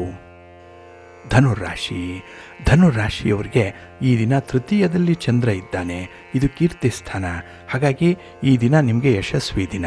ನಿಮ್ಮ ಕೆಲಸ ಕಾರ್ಯಗಳಲ್ಲಿ ಹೆಚ್ಚಿನ ಉತ್ಸಾಹವನ್ನು ತೋರಿಸುವಂಥ ದಿನ. ತುಂಬ ಎನರ್ಜಿ ಇದೆ. ಒಂದಲ್ಲ ಎರಡಲ್ಲ 10 ಕೆಲಸ ಕಾರ್ಯಗಳನ್ನು ಒಮ್ಮೆಲೆ ಆರಂಭ ಮಾಡಿ ಒಮ್ಮೆಲೆ ಅದರ ಮೇಲ್ವಿಚಾರಣೆ ಮಾಡುವಷ್ಟು ಸಾಮರ್ಥ್ಯ ನಿಮಗೆ ಈ ದಿನ ಇದೆ. ಮ್ಯಾನೇಜರಿಯಲ್ ಸ್ಕಿಲ್ ಬಹಳ ಅದ್ಭುತವಾಗಿದೆ ಈ ದಿನದಲ್ಲಿ. ಆದರೆ ಈ ವ್ಯವಹಾರದಲ್ಲಿ ಮಾಡುವಂಥ ಒಂದು ಸಂದರ್ಭ ಏನಿದೆ ಅದರಲ್ಲಿ ಬರುವಂಥ ಈ ಸಣ್ಣ ಪುಟ್ಟ ಸಮಸ್ಯೆಗಳು ಕೂಡ ಈ ದಿನ ನಿಮಗೆ ದೊಡ್ಡದಾಗಿ ಕಾಣಿಸ್ಕೊಳ್ಳುತ್ತೆ. ಏಕೆಂದರೆ ಸಮಸ್ಯೆಗಳನ್ನು ಈ ದಿನ ನೀವು ಭೂತ ಕನ್ನಡಿಯಲ್ಲಿ ನೋಡುವಂಥ ಒಂದು ಪ್ರಯತ್ನ ಮಾಡ್ತೀರಿ. ಅಲ್ಲಿ ವಾಸ್ತವವಾಗಿ ಅಷ್ಟೊಂದು ದೊಡ್ಡ ಸಮಸ್ಯೆಯೇ ಅಲ್ಲ. ಹಾಗಾಗಿ ನೀವೇ ಅದನ್ನು ಊಹೆ ಮಾಡಿಕೊಳ್ಳುವಂಥದ್ದು, ನೀವೇ ಕೆಲವನ್ನು ಸೃಷ್ಟಿ ಮಾಡಿಕೊಳ್ಳುವಂಥ ಸಾಧ್ಯತೆಗಳಿರೋದ್ರಿಂದ ಅದು ನಿಮಗೆ ಬೆಟ್ಟದಷ್ಟು ದೊಡ್ಡದಾಗಿ ಕಾಣಿಸ್ಬಿಡುತ್ತೆ. ಹಾಗಾಗಿ ಈ ದಿನ ಪ್ರಾಕ್ಟಿಕಲ್ಲಾಗಿ ನೋಡೋದಾದರೆ ಅದಕ್ಕೆ ಎಷ್ಟು ಮಹತ್ವ ಕೊಡಬೇಕೋ ಅಷ್ಟೇ ಕೊಡಬೇಕಾಗತ್ತೆ. ಆ ಒಂದು ವಿಚಾರದಲ್ಲಿ ಈ ದಿನ ನೀವು ತಜ್ಞರಿಂದ ಕೆಲವೊಂದು ಮಾಹಿತಿಗಳನ್ನು ಪಡ್ಕೊಳ್ಬೇಕಾಗತ್ತೆ. ಹಾಗೆ ಈ ದಿನ ಯಾವುದೇ ಒಂದು ಸಮಸ್ಯೆ ಎದುರಾದರೆ ಅದಕ್ಕೆ ಒಂದು ಪರ್ಯಾಯ ಕ್ರಮದ ಬಗ್ಗೆ, ಯಾವ ಸಮಸ್ಯೆಗೆ ಯಾವ ಪರಿಹಾರ ಅನ್ನುವಂಥದ್ರ ಬಗ್ಗೆ ಸ್ವಲ್ಪ ಇತ್ಯರ್ಥಪಡಿಸ್ಕೊಳ್ಳಿಕ್ಕೆ ಈ ದಿನ ಹಿರಿಯರಿಂದ ಕೆಲವೊಂದು ಮಾರ್ಗದರ್ಶನ ಸೂತ್ರಗಳನ್ನು ನೀವು ಅಳವಡಿಸ್ಕೊಳ್ಬೇಕಾಗುತ್ತೆ. ಚರ್ಚೆಯ ಮೂಲಕವೇ ಸಮಸ್ಯೆಗಳು ಪರಿಹಾರ ಆಗುತ್ತೆ. ಹಾಗಾಗಿ ಈ ದಿನ ಅನ್ಯ ವಿಚಾರಗಳ ಕಡೆ ಗಮನ ಕೊಡದೆ ನಿಮ್ಮ ವಿಚಾರ, ನಿಮ್ಮ ಗುರಿಯನ್ನು ತಲುಪುವಂಥ ವಿಚಾರ, ಇದರಲ್ಲಿ ಸ್ವಲ್ಪ ಕಾನ್ಸಂಟ್ರೇಟ್ ಮಾಡಿ ಒಳ್ಳೆಯದಾಗುತ್ತೆ. ಹಾಗೆ ಈ ದಿನ ಸ್ನೇಹಿತರ ಜೊತೆ, ಬಂಧುಗಳ ಜೊತೆ ತುಂಬ ಸೌಹಾರ್ದಯುತವಾಗಿರ್ತೀರಿ. ಕುಟುಂಬಸ್ಥರ ಬೆಂಬಲ ನಿಮಗೆ ಈ ದಿನ ಚೆನ್ನಾಗಿದೆ. ಮಾಡುವಂಥ ಕೆಲಸ ಕಾರ್ಯಗಳಲ್ಲಿ ನಿಮಗೆ ಸಂಪೂರ್ಣವಾದಂಥ ತೃಪ್ತಿ ಸಿಕ್ಕತ್ತೆ. ಅದಕ್ಕಾಗಿಯೇ ಈ ದಿನ ಶಿವನ ಪರಿವಾರ ದೇವತೆಗಳನ್ನು ಪ್ರಾರ್ಥನೆ ಮಾಡ್ತಾ ಇರಿ. ಸಂಜೆ ಶಿವನ ದರ್ಶನವನ್ನು ಮಾಡಿಕೊಳ್ಳಿ, ಒಳ್ಳೆಯದಾಗುತ್ತೆ. ನಿಮ್ಮ ಅದೃಷ್ಟದ ಬಣ್ಣ ನೇರಳೆ, ಅದೃಷ್ಟದ ದಿಕ್ಕು ಪೂರ್ವ ದಿಕ್ಕು, ಅದೃಷ್ಟ ಸಂಖ್ಯೆ 1. ಮಕರ ರಾಶಿ. ಮಕರ ರಾಶಿಯವರಿಗೆ ಈ ದಿನ ದ್ವಿತೀಯದಲ್ಲಿ ಚಂದ್ರ ಇರುವಂಥ ದಿನ. ಇದು ಧನಸ್ಥಾನ, ಇದು ವಾಕ್ಸ್ಥಾನ, ಇದೇ ಕುಟುಂಬ ಸ್ಥಾನ. ಹಾಗಾಗಿ ಈ ದಿನ ಕುಟುಂಬದ ವಿದ್ಯಮಾನಗಳು ನಿಮಗೆ ಸ್ವಲ್ಪ ವಿಚಿತ್ರವಾಗಿ ಕಾಣಿಸುತ್ತೆ. ಕುಟುಂಬಸ್ಥರ ಮಾತುಗಳು ಈ ದಿನ ನಿಮಗೆ ಸಹಿಸಲಿಕ್ಕೆ ಸಾಧ್ಯ ಆಗಲ್ಲ. ಹಾಗಾಗಿ ಅವರ ತಪ್ಪುಗಳೇ ಈ ದಿನ ಪ್ರಧಾನವಾಗಿ ಕಾಣಿಸುತ್ತೆ. ಇದರಿಂದ ಕುಟುಂಬದಲ್ಲಿ ಸ್ವಲ್ಪ ಮನಸ್ತಾಪಗಳು, ಬೇಸರಗಳು ಆಗುವಂಥ ಸಂದರ್ಭ ಇದೆ. ಆದರೆ ಇದನ್ನು ಎಲ್ಲೂ ಕೂಡ ಹೇಳ್ಕೊಳ್ಳಲಿಕ್ಕೆ ಆಗಲ್ಲ ಅಂಥ ಒಂದು ಸ್ಥಿತಿ ಕೂಡ ಇದೆ. ಇನ್ನು ಈ ದಿನದ ಕಮಿಟ್ಮೆಂಟ್ ಏನಿದೆ ಹಣಕಾಸಿನ ವಿಚಾರದಲ್ಲಿ, ಅದು ಸ್ವಲ್ಪ ದೊಡ್ಡ ಮಟ್ಟದಲ್ಲೇ ಇದೆ. ಹಾಸಿಗೆ ಇದ್ದಷ್ಟೇ ಕಾಲು ಚಾಚಬೇಕು. ಆದರೆ ಇದನ್ನು ಮರೆತು ಯಾವುದೋ ಒಂದು ಸೇಡಿಗಾಗಿ, ಯಾವುದೋ ಒಂದು ಪ್ರತೀಕಾರಕ್ಕಾಗಿ ಈ ದಿನ ನೀವು ಒಂದು ಚಾಲೆಂಜ್ ಆಗಿ ಈ ವಿಚಾರಗಳನ್ನು ತೆಗೆದುಕೊಳ್ತೀರಿ. ಇದು ಸ್ವಲ್ಪ ನಷ್ಟಕ್ಕೆ ಕಾರಣವಾಗುತ್ತೆ. ಹಾಗೆ ಈ ಪ್ರೀತಿ ಪ್ರೇಮದ ವಿಚಾರದಲ್ಲಿ ಈ ದಿನ ನಿಮ್ಮ ಮಾತಿನಿಂದ ಕೆಲವೊಂದು ಅನರ್ಥಗಳು ಉಂಟಾಗುವಂಥದ್ದು ಇದೆ. ಮಾತಿನ ಮೋಡಿ ಈ ದಿನ ಎಲ್ಲೋ ಮರೆತಂತೆ ಕಾಣಿಸ್ತಾ ಇದೆ. ಹಾಗಾಗಿನೇ ಮಾತಿನಲ್ಲಿ ಕೆಲವೊಂದು ಅಪಶಬ್ದಗಳು ಬರುತ್ತೆ, ಕಠಿಣವಾದ ಶಬ್ದಗಳಿದೆ. ಇದರಿಂದ ಈ ಪದ ಪ್ರಯೋಗದಲ್ಲಿ ವ್ಯತ್ಯಾಸ ಆಗೋದ್ರಿಂದ ಭಿನ್ನಾಭಿಪ್ರಾಯಗಳು ಬಹಳ ಬೇಗ ಉದ್ಭವ ಆಗಿಬಿಡುತ್ತೆ. ಹಾಗಾಗಿನೇ ಈ ದಿನ ನಿಮ್ಮ ಕ್ಷೇತ್ರದಲ್ಲಿ ಅಪೇಕ್ಷಿತ ಫಲಿತಾಂಶಗಳನ್ನು ನೀವು ಕಾಣಲಿಕ್ಕೆ ಸಾಧ್ಯ ಆಗಲ್ಲ. ಇದು ನಿರಾಸೆಗೆ, ಇದೇ ಬೇಸರಕ್ಕೆ ಕಾರಣವಾಗುವಂಥದ್ದು. ಹಾಗಾಗಿ ಈ ದಿನ ಯಾವುದೇ ಕೆಲಸ ಆಗಲಿ, ಯಾವುದೇ ಜವಾಬ್ದಾರಿ ಆಗಲಿ ಶ್ರದ್ಧೆಯಿಂದ ನಿರ್ವಹಣೆ ಮಾಡಬೇಕಾಗತ್ತೆ. ಅದಕ್ಕೆ ಇನ್ವಾಲ್ವ್ಮೆಂಟ್ ಬೇಕು, ಅದಕ್ಕೆ ಪ್ರಮುಖವಾಗಿ ಆಸಕ್ತಿ ಇರಬೇಕು. ಜೊತೆಗೆ ಅಂಥ ಕೆಲಸಗಳಿಂದ ಬರುವಂಥ ಫಲಿತಾಂಶಗಳು ಅನುಕೂಲಕರವಾಗಿರುತ್ತೆ ಅನ್ನುವಂಥ ಒಂದು ಭರವಸೆ ಇರಬೇಕು. ಆ ಭರವಸೆ ಬೇಕು ಅಂದರೆ ನಿಮ್ಮಲ್ಲಿ ಒಂದು ಆತ್ಮವಿಶ್ವಾಸ ಇರಬೇಕು. ನೋಡಿ, ಹೇಗೆ ಒಂದು ಕೊಂಡಿಯ ರೂಪದಲ್ಲಿ ಇದು ಚೈನ್, ಅದು ಆ ರೀತಿಯಲ್ಲಿ ನಿಮಗೆ ಈ ಕೆಲಸ ಕಾರ್ಯಗಳು, ಅವುಗಳಿಂದ ಬರುವಂಥ ಫಲಿತಾಂಶಗಳು ನಿಮ್ಮ ಒಂದು ನಿಲುವನ್ನು ಆಧರಿಸಿರುವಂಥದ್ದು. ಹಾಗೆ ಈ ದಿನ ಕುಟುಂಬ ಸದಸ್ಯರಿಗೆ ಸಹಾಯ ಮಾಡಲಿಕ್ಕೆ ಒಳ್ಳೆಯ ಅವಕಾಶಗಳು ಸಿಕ್ಕುವಂಥದ್ದಿದೆ. ಅದನ್ನು ಸದುಪಯೋಗ ಪಡಿಸ್ಕೊಳ್ಳಿ. ನಿಮ್ಮ ಇಷ್ಟ ದೇವರನ್ನು ಆರಾಧನೆ ಮಾಡಿ, ನಿಮ್ಮ ಮನೆ ದೇವರನ್ನು ಸ್ಮರಣೆ ಮಾಡಿಕೊಳ್ಳಿ, ಒಳ್ಳೆಯದಾಗತ್ತೆ. ನಿಮ್ಮ ಅದೃಷ್ಟದ ಬಣ್ಣ ನೇರಳೆ, ಅದೃಷ್ಟದ ದಿಕ್ಕು ಈಶಾನ್ಯ ದಿಕ್ಕು, ಅದೃಷ್ಟ ಸಂಖ್ಯೆ 2. ಕುಂಭರಾಶಿ. ಕುಂಭರಾಶಿಯವರಿಗೆ ಈ ದಿನ ಅತ್ಯುತ್ತಮವಾದಂಥ ದಿನ. ಅದರಲ್ಲೂ ನಿಮ್ಮ ಕೆಲಸ ಕಾರ್ಯಗಳಲ್ಲಿ ನಿಮಗೆ ಧನಾತ್ಮಕವಾದಂಥ ಒಂದು ಫಲಿತಾಂಶ ಸಿಕ್ಕತ್ತೆ. ನೀವು ಎಲ್ಲೇ ಹೋಗಿ ಏನೇ ಮಾಡಿ ಏನೋ ಒಂದು ಒಳ್ಳೆಯದಾಗ್ತಾ ಇದೆ ಅನ್ನುವಂಥ ಭಾವನೆ ಮನಸ್ಸಿಗೆ ಬರ್ತಾ ಇದೆ. ಹಾಗೆ ನಿಮ್ಮ ಪ್ರಗತಿಯ ದಾರಿ ಕೂಡ ಮುಂದುವರಿತಾ ಇರುವಂಥದ್ದು. ಹಾಗಾಗಿನೇ ನಿಮ್ಮ ಮನೋಬಲ, ನಿಮ್ಮ ಆತ್ಮವಿಶ್ವಾಸ ರಾತ್ರೋರಾತ್ರಿ ಹೆಚ್ಚಾಗಿಬಿಡುತ್ತೆ. ನೋಡಿ, ಇದ್ದಕ್ಕಿದ್ದ ಹಾಗೆಯೇ ನಿಮ್ಮ ಎನರ್ಜಿ ಲೆವೆಲ್ ಅದ್ಭುತವಾಗಿರುತ್ತೆ. ಹಾಗೆ ಕಾರ್ಯಕ್ಷೇತ್ರದಲ್ಲಿ ಸುಲಭವಾಗಿ ಯಶಸ್ಸನ್ನು ಪಡ್ಕೊಳ್ಳಿಕ್ಕೆ ಒಳ್ಳೆಯ ವಾತಾವರಣ ಕೂಡ ಇದೆ. ಹಾಗೆ ನಿಮಗೆ ನಿಮ್ಮ ಬಂಧುಗಳಿಂದ, ಮಿತ್ರರಿಂದ, ಕುಟುಂಬಸ್ಥರಿಂದ ಒಳ್ಳೆಯ ಸಹಕಾರಗಳು ಸಮಯೋಚಿತವಾಗಿ ಒದಗಿ ಬರುತ್ತೆ. ಇನ್ನು ಈ ಖರ್ಚು ವೆಚ್ಚಗಳ ವಿಚಾರದಲ್ಲೂ ಕೂಡ ಮನಸ್ಸಿಗೆ ಸಮಾಧಾನ ಇದೆ. ಆದರೂ ಸ್ವಲ್ಪ ನಿಯಂತ್ರಣ ಅನ್ನುವಂಥದ್ದು ಬೇಕು. ಹಾಗೆ ನಿಮ್ಮ ಒಡ ಹುಟ್ಟಿದವರಲ್ಲಿ ಯಾವುದೇ ರೀತಿಯ ಭಿನ್ನಾಭಿಪ್ರಾಯಗಳು, ಈ ಆಸ್ತಿ ಪಾಸ್ತಿ ತಂಟೆ ತಕರಾರು ತಗಾದೆ ಏನೇ ಇದ್ದರೂ ಅದನ್ನು ಬಗೆಹರಿಸ್ಕೊಳ್ಳುವಂಥ ಒಂದು ಪ್ರಯತ್ನದಲ್ಲಿ ಇರ್ತೀರಿ. ಈ ದಿನ ಅಂಥ ಒಂದು ಪ್ರಯತ್ನಕ್ಕೆ ಒಳ್ಳೆಯ ಫಲ ನಿಮಗೆ ಸಿಕ್ಕತ್ತೆ. ಹಾಗೆ ಈ ಕೆಲವೊಂದು ಕ್ಷೇತ್ರಗಳಿದೆ, ಆಸಕ್ತಿಯ ಕ್ಷೇತ್ರ, ಅಲ್ಲಿ ನಿಮ್ಮ ಇಂಟ್ರೆಸ್ಟ್ ಏನಿದೆ, ನಿಮ್ಮ ಇನ್ವಾಲ್ವ್ಮೆಂಟ್ ಏನಿದೆ, ಈ ದಿನ ಅಗಾಧವಾಗಿ ಇರುವಂಥದ್ದು. ಆ ಕೆಲಸ ಆಗಲೇಬೇಕು ಅಂತ ಹೇಳಿ ಅದನ್ನು ಒಂದು ಪ್ರಿಯಾರಿಟೈಸ್ ಮಾಡ್ಕೊಳ್ತೀರಿ. ಹಾಗಾಗಿನೇ ಈ ದಿನ ಕೆಲವು ವಿಚಾರಗಳಲ್ಲಿ ತುಂಬ ಆಸಕ್ತಿ ಇದೆ. ಹಾಗೆ ಕೆಲವು ವಿಚಾರಗಳನ್ನು ತುಂಬ ನೆಗ್ಲೆಕ್ಟ್ ಮಾಡುವಂಥದ್ದು ಇದೆ. ಎಕ್ಸ್ಟ್ರೀಮ್ ಎಂಡ್ಸಲ್ಲಿ ಈ ದಿನ ನೀವು ಕೆಲಸ ಮಾಡ್ತೀರಿ. ಆದರೆ ನೀವು ಬ್ಯಾಲೆನ್ಸ್ ಮಾಡುವಂಥದ್ದು ತುಂಬ ಉತ್ತಮ.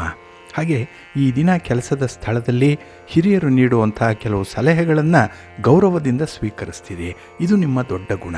ಭಾಳ ಅಕಾಮಡೇಟಿವ್ ಆಗಿರ್ತೀರಿ. ಹಾಗಾಗಿನೇ ಈ ದಿನದ ಕೆಲಸ ಕಾರ್ಯಗಳಲ್ಲಿ ಯಾವುದೇ ಸಣ್ಣ ಪುಟ್ಟ ಲೋಪದೋಷಗಳು ಬಂದರೂ ಕೂಡ ಅದನ್ನು ಕ್ಷಮಿಸಿ ಮರೆತು ಸಂತೋಷದಿಂದ ಮುನ್ನಡೆಯುವಂಥ ಒಂದು ಮನಸ್ಥಿತಿ ಇದೆ. ಒಳ್ಳೆಯ ಸಂದರ್ಭ ಇದು. ನಿಮ್ಮ ಮನೆ ದೇವರನ್ನು ಸ್ಮರಣೆ ಮಾಡ್ತಾ ಇರಿ. ಹಾಗೆ ಭಕ್ತಿಯಿಂದ ಈ ದಿನ ನೀವು ಗಣಪತಿಯನ್ನು ಆರಾಧನೆ ಮಾಡಿ, ಶಿವನ ಪರಿವಾರ ದೇವತೆಗಳನ್ನು ಪ್ರಾರ್ಥನೆ ಮಾಡಿಕೊಳ್ಳಿ, ದರ್ಶನ ಮಾಡಿ, ಒಳ್ಳೆಯದಾಗುತ್ತೆ. ನಿಮ್ಮ ಅದೃಷ್ಟದ ಬಣ್ಣ ಗುಲಾಬಿ, ಅದೃಷ್ಟದ ದಿಕ್ಕು ಈಶಾನ್ಯ ದಿಕ್ಕು, ಅದೃಷ್ಟ ಸಂಖ್ಯೆ 1. ಮೀನರಾಶಿ. ಮೀನರಾಶಿಯವರಿಗೆ ಈ ದಿನ ವ್ಯಯಸ್ಥಾನದಲ್ಲಿ ಚಂದ್ರ ಇರುವಂಥ ದಿನ. 12ನೇ ಮನೆಯಲ್ಲಿ ಚಂದ್ರ ಅಂದರೆ ಈ ದಿನ ಮನಸ್ಸಿಗೆ ಏನೋ ಒಂದು ಕಳವಳ ಇದೆ, ಏನೋ ಒಂದು ಚಿಂತೆ ನಿಮ್ಮನ್ನು ಬಾಧಿಸ್ತಾ ಇದೆ. ಅವಕಾಶಗಳೇನೋ ಸಿಕ್ಕತ್ತೆ, ಆದರೆ ಅದನ್ನು ಸಮಯಕ್ಕೆ ಸರಿಯಾಗಿ ಸದುಪಯೋಗ ಮಾಡಿಕೊಳ್ಳುವಂಥ ಒಂದು ಮನಸ್ಸಿರಲ್ಲ. ಒಂದು ಕಡೆ ಸೋಮಾರಿತನ ಇರ್ಬೋದು, ಇನ್ನೊಂದು ಕಡೆ ನಂತರದಲ್ಲಿ ನೋಡಿದ್ರಾಯಿತು ಅನ್ನುವಂಥ ಒಂದು ಮನಸ್ಥಿತಿ ಇರ್ಬೋದು. ಹಾಗಾಗಿನೇ ಕೆಲಸ ಕಾರ್ಯಗಳನ್ನು ಮುಂದಕ್ಕೆ ಹಾಕ್ತಾ ಈ ದಿನ ಸ್ವಲ್ಪ ನಷ್ಟಕ್ಕೆ ಒಳಗಾಗುವಂಥ ಸಾಧ್ಯತೆ ಜಾಸ್ತಿ ಇರುತ್ತೆ. ಹಾಗೆ ಈ ದಿನ ನಿಮ್ಮ ಸ್ನೇಹಿತರ ಜೊತೆಯಾಗಲಿ ಬಂಧುಗಳ ಜೊತೆಯಾಗಲಿ ನಿಮ್ಮ ಮಾತುಕತೆ ಅಷ್ಟಕ್ಕಷ್ಟೇ ಇರುವಂಥದ್ದು. ಮನಸ್ಸು ಬಿಚ್ಚಿ ಮಾತಾಡಲ್ಲ, ಏನಾಗಿದೆಯೋ ಗೊತ್ತಿಲ್ಲ, ಆದರೆ ಈ ದಿನ ನೀವು ಸ್ವಲ್ಪ ಅಂತರ್ಮುಖಿಯಾಗೇ ಇರ್ತೀರಿ, ಒಂದು ರೀತಿಯಲ್ಲಿ ಇಂಟ್ರಾವರ್ಟ್ ಆಗಿರುವಂಥದ್ದು. ಹಾಗೆ ಈ ದಿನ ಏಕಾಂಗಿತನವನ್ನು ಬಯಸುವಂಥದ್ದು, ಒಂಟಿಯಾಗಿ ಇದ್ದರೆ ಚೆನ್ನ ಅನ್ನುವಂಥ ಒಂದು ಮನಸ್ಥಿತಿ ಇರುತ್ತೆ. ಹಾಗಾಗಿನೇ ಈ ದಿನದ ಕೆಲಸ ಕಾರ್ಯಗಳಿಗೆ ಬೇರೆಯವರ ಸಹಾಯ ಸಹಕಾರಗಳನ್ನು ಪಡ್ಕೊಳ್ಳಿಕ್ಕೂ ಕೂಡ ನಿಮ್ಮಿಂದ ಸಾಧ್ಯ ಆಗಲ್ಲ. ಹಾಗಾಗಿ ಕಾರ್ಯಕ್ಷೇತ್ರದಲ್ಲಿ ಈ ದಿನ ತುಂಬ ಗಮನ ಇಟ್ಟು ಕೆಲಸ ಮಾಡಬೇಕಾಗತ್ತೆ.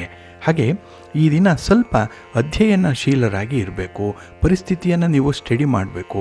ಯಾರಿಂದ ಯಾವ ಸಹಾಯ ಸಿಕ್ಕತ್ತೆ, ಯಾರು ಯಾವ ರೀತಿಯಲ್ಲಿ ನಿಮಗೆ ಗಂಡಾಂತರ ತರ್ತಾ ಇದ್ದಾರೆ, ಹಿತಶತ್ರುಗಳು ಯಾರು ಇತ್ಯಾದಿ ವಿಚಾರಗಳಲ್ಲಿ ಈ ದಿನ ಸ್ವಲ್ಪ ಪ್ರಾಕ್ಟಿಕಲ್ ಆಗಿ ನೋಡಬೇಕಾಗತ್ತೆ. ಅದಕ್ಕಾಗಿ ಸ್ವಲ್ಪ ಸೂಕ್ಷ್ಮ ಪ್ರಜ್ಞೆಯನ್ನು ಈ ದಿನ ನೀವು ಬೆಳೆಸ್ಕೊಳ್ಬೇಕು. ಹಾಗೆ ಎಲ್ಲ ಕಾರ್ಯಕ್ರಮಗಳಲ್ಲಿ ಸಕ್ರಿಯವಾಗಿ ಪಾಲ್ಗೊಳ್ಳುವಂಥ ಒಂದು ಮನಸ್ಥಿತಿಯನ್ನು ಇಟ್ಕೊಳ್ಳಿ. ಸ್ವಲ್ಪ ದಾಷ್ಟಿಕ ಇರಲಿ, ಸ್ವಲ್ಪ ಧೈರ್ಯ ಇರಲಿ.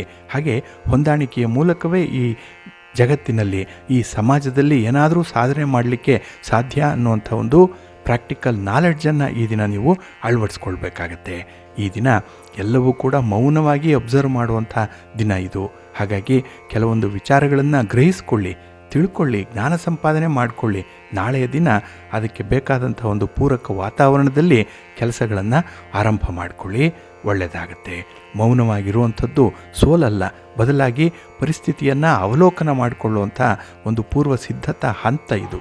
ಆ ರೀತಿ ಭಾಗವಹಿಸಿ, ಒಳ್ಳೆಯದಾಗುತ್ತೆ. ನಿಮ್ಮ ಮನೆ ದೇವರನ್ನು ಸ್ಮರಣೆ ಮಾಡ್ತಾ ಇರಿ. ಹಾಗೆ ನಿಮ್ಮ ನೆಚ್ಚಿನ ಗುರುಗಳ ಅನುಗ್ರಹ ಪಡ್ಕೊಳ್ಳಿ, ಗುರು ಸ್ತೋತ್ರವನ್ನು ಹೇಳ್ಕೊಳ್ಳಿ, ಗುರುಗಳ ದರ್ಶನ ಮಾಡಿ, ಗುರು ದಕ್ಷಿಣಾಮೂರ್ತಿಗಳನ್ನು ಈ ದಿನ ಪ್ರಾರ್ಥನೆ ಮಾಡಿಕೊಳ್ಳಿ, ಒಳ್ಳೆಯದಾಗತ್ತೆ. ನಿಮ್ಮ ಅದೃಷ್ಟದ ಬಣ್ಣ ಹಳದಿ, ಅದೃಷ್ಟದ ದಿಕ್ಕು ಈಶಾನ್ಯ ದಿಕ್ಕು, ಅದೃಷ್ಟ ಸಂಖ್ಯೆ 6.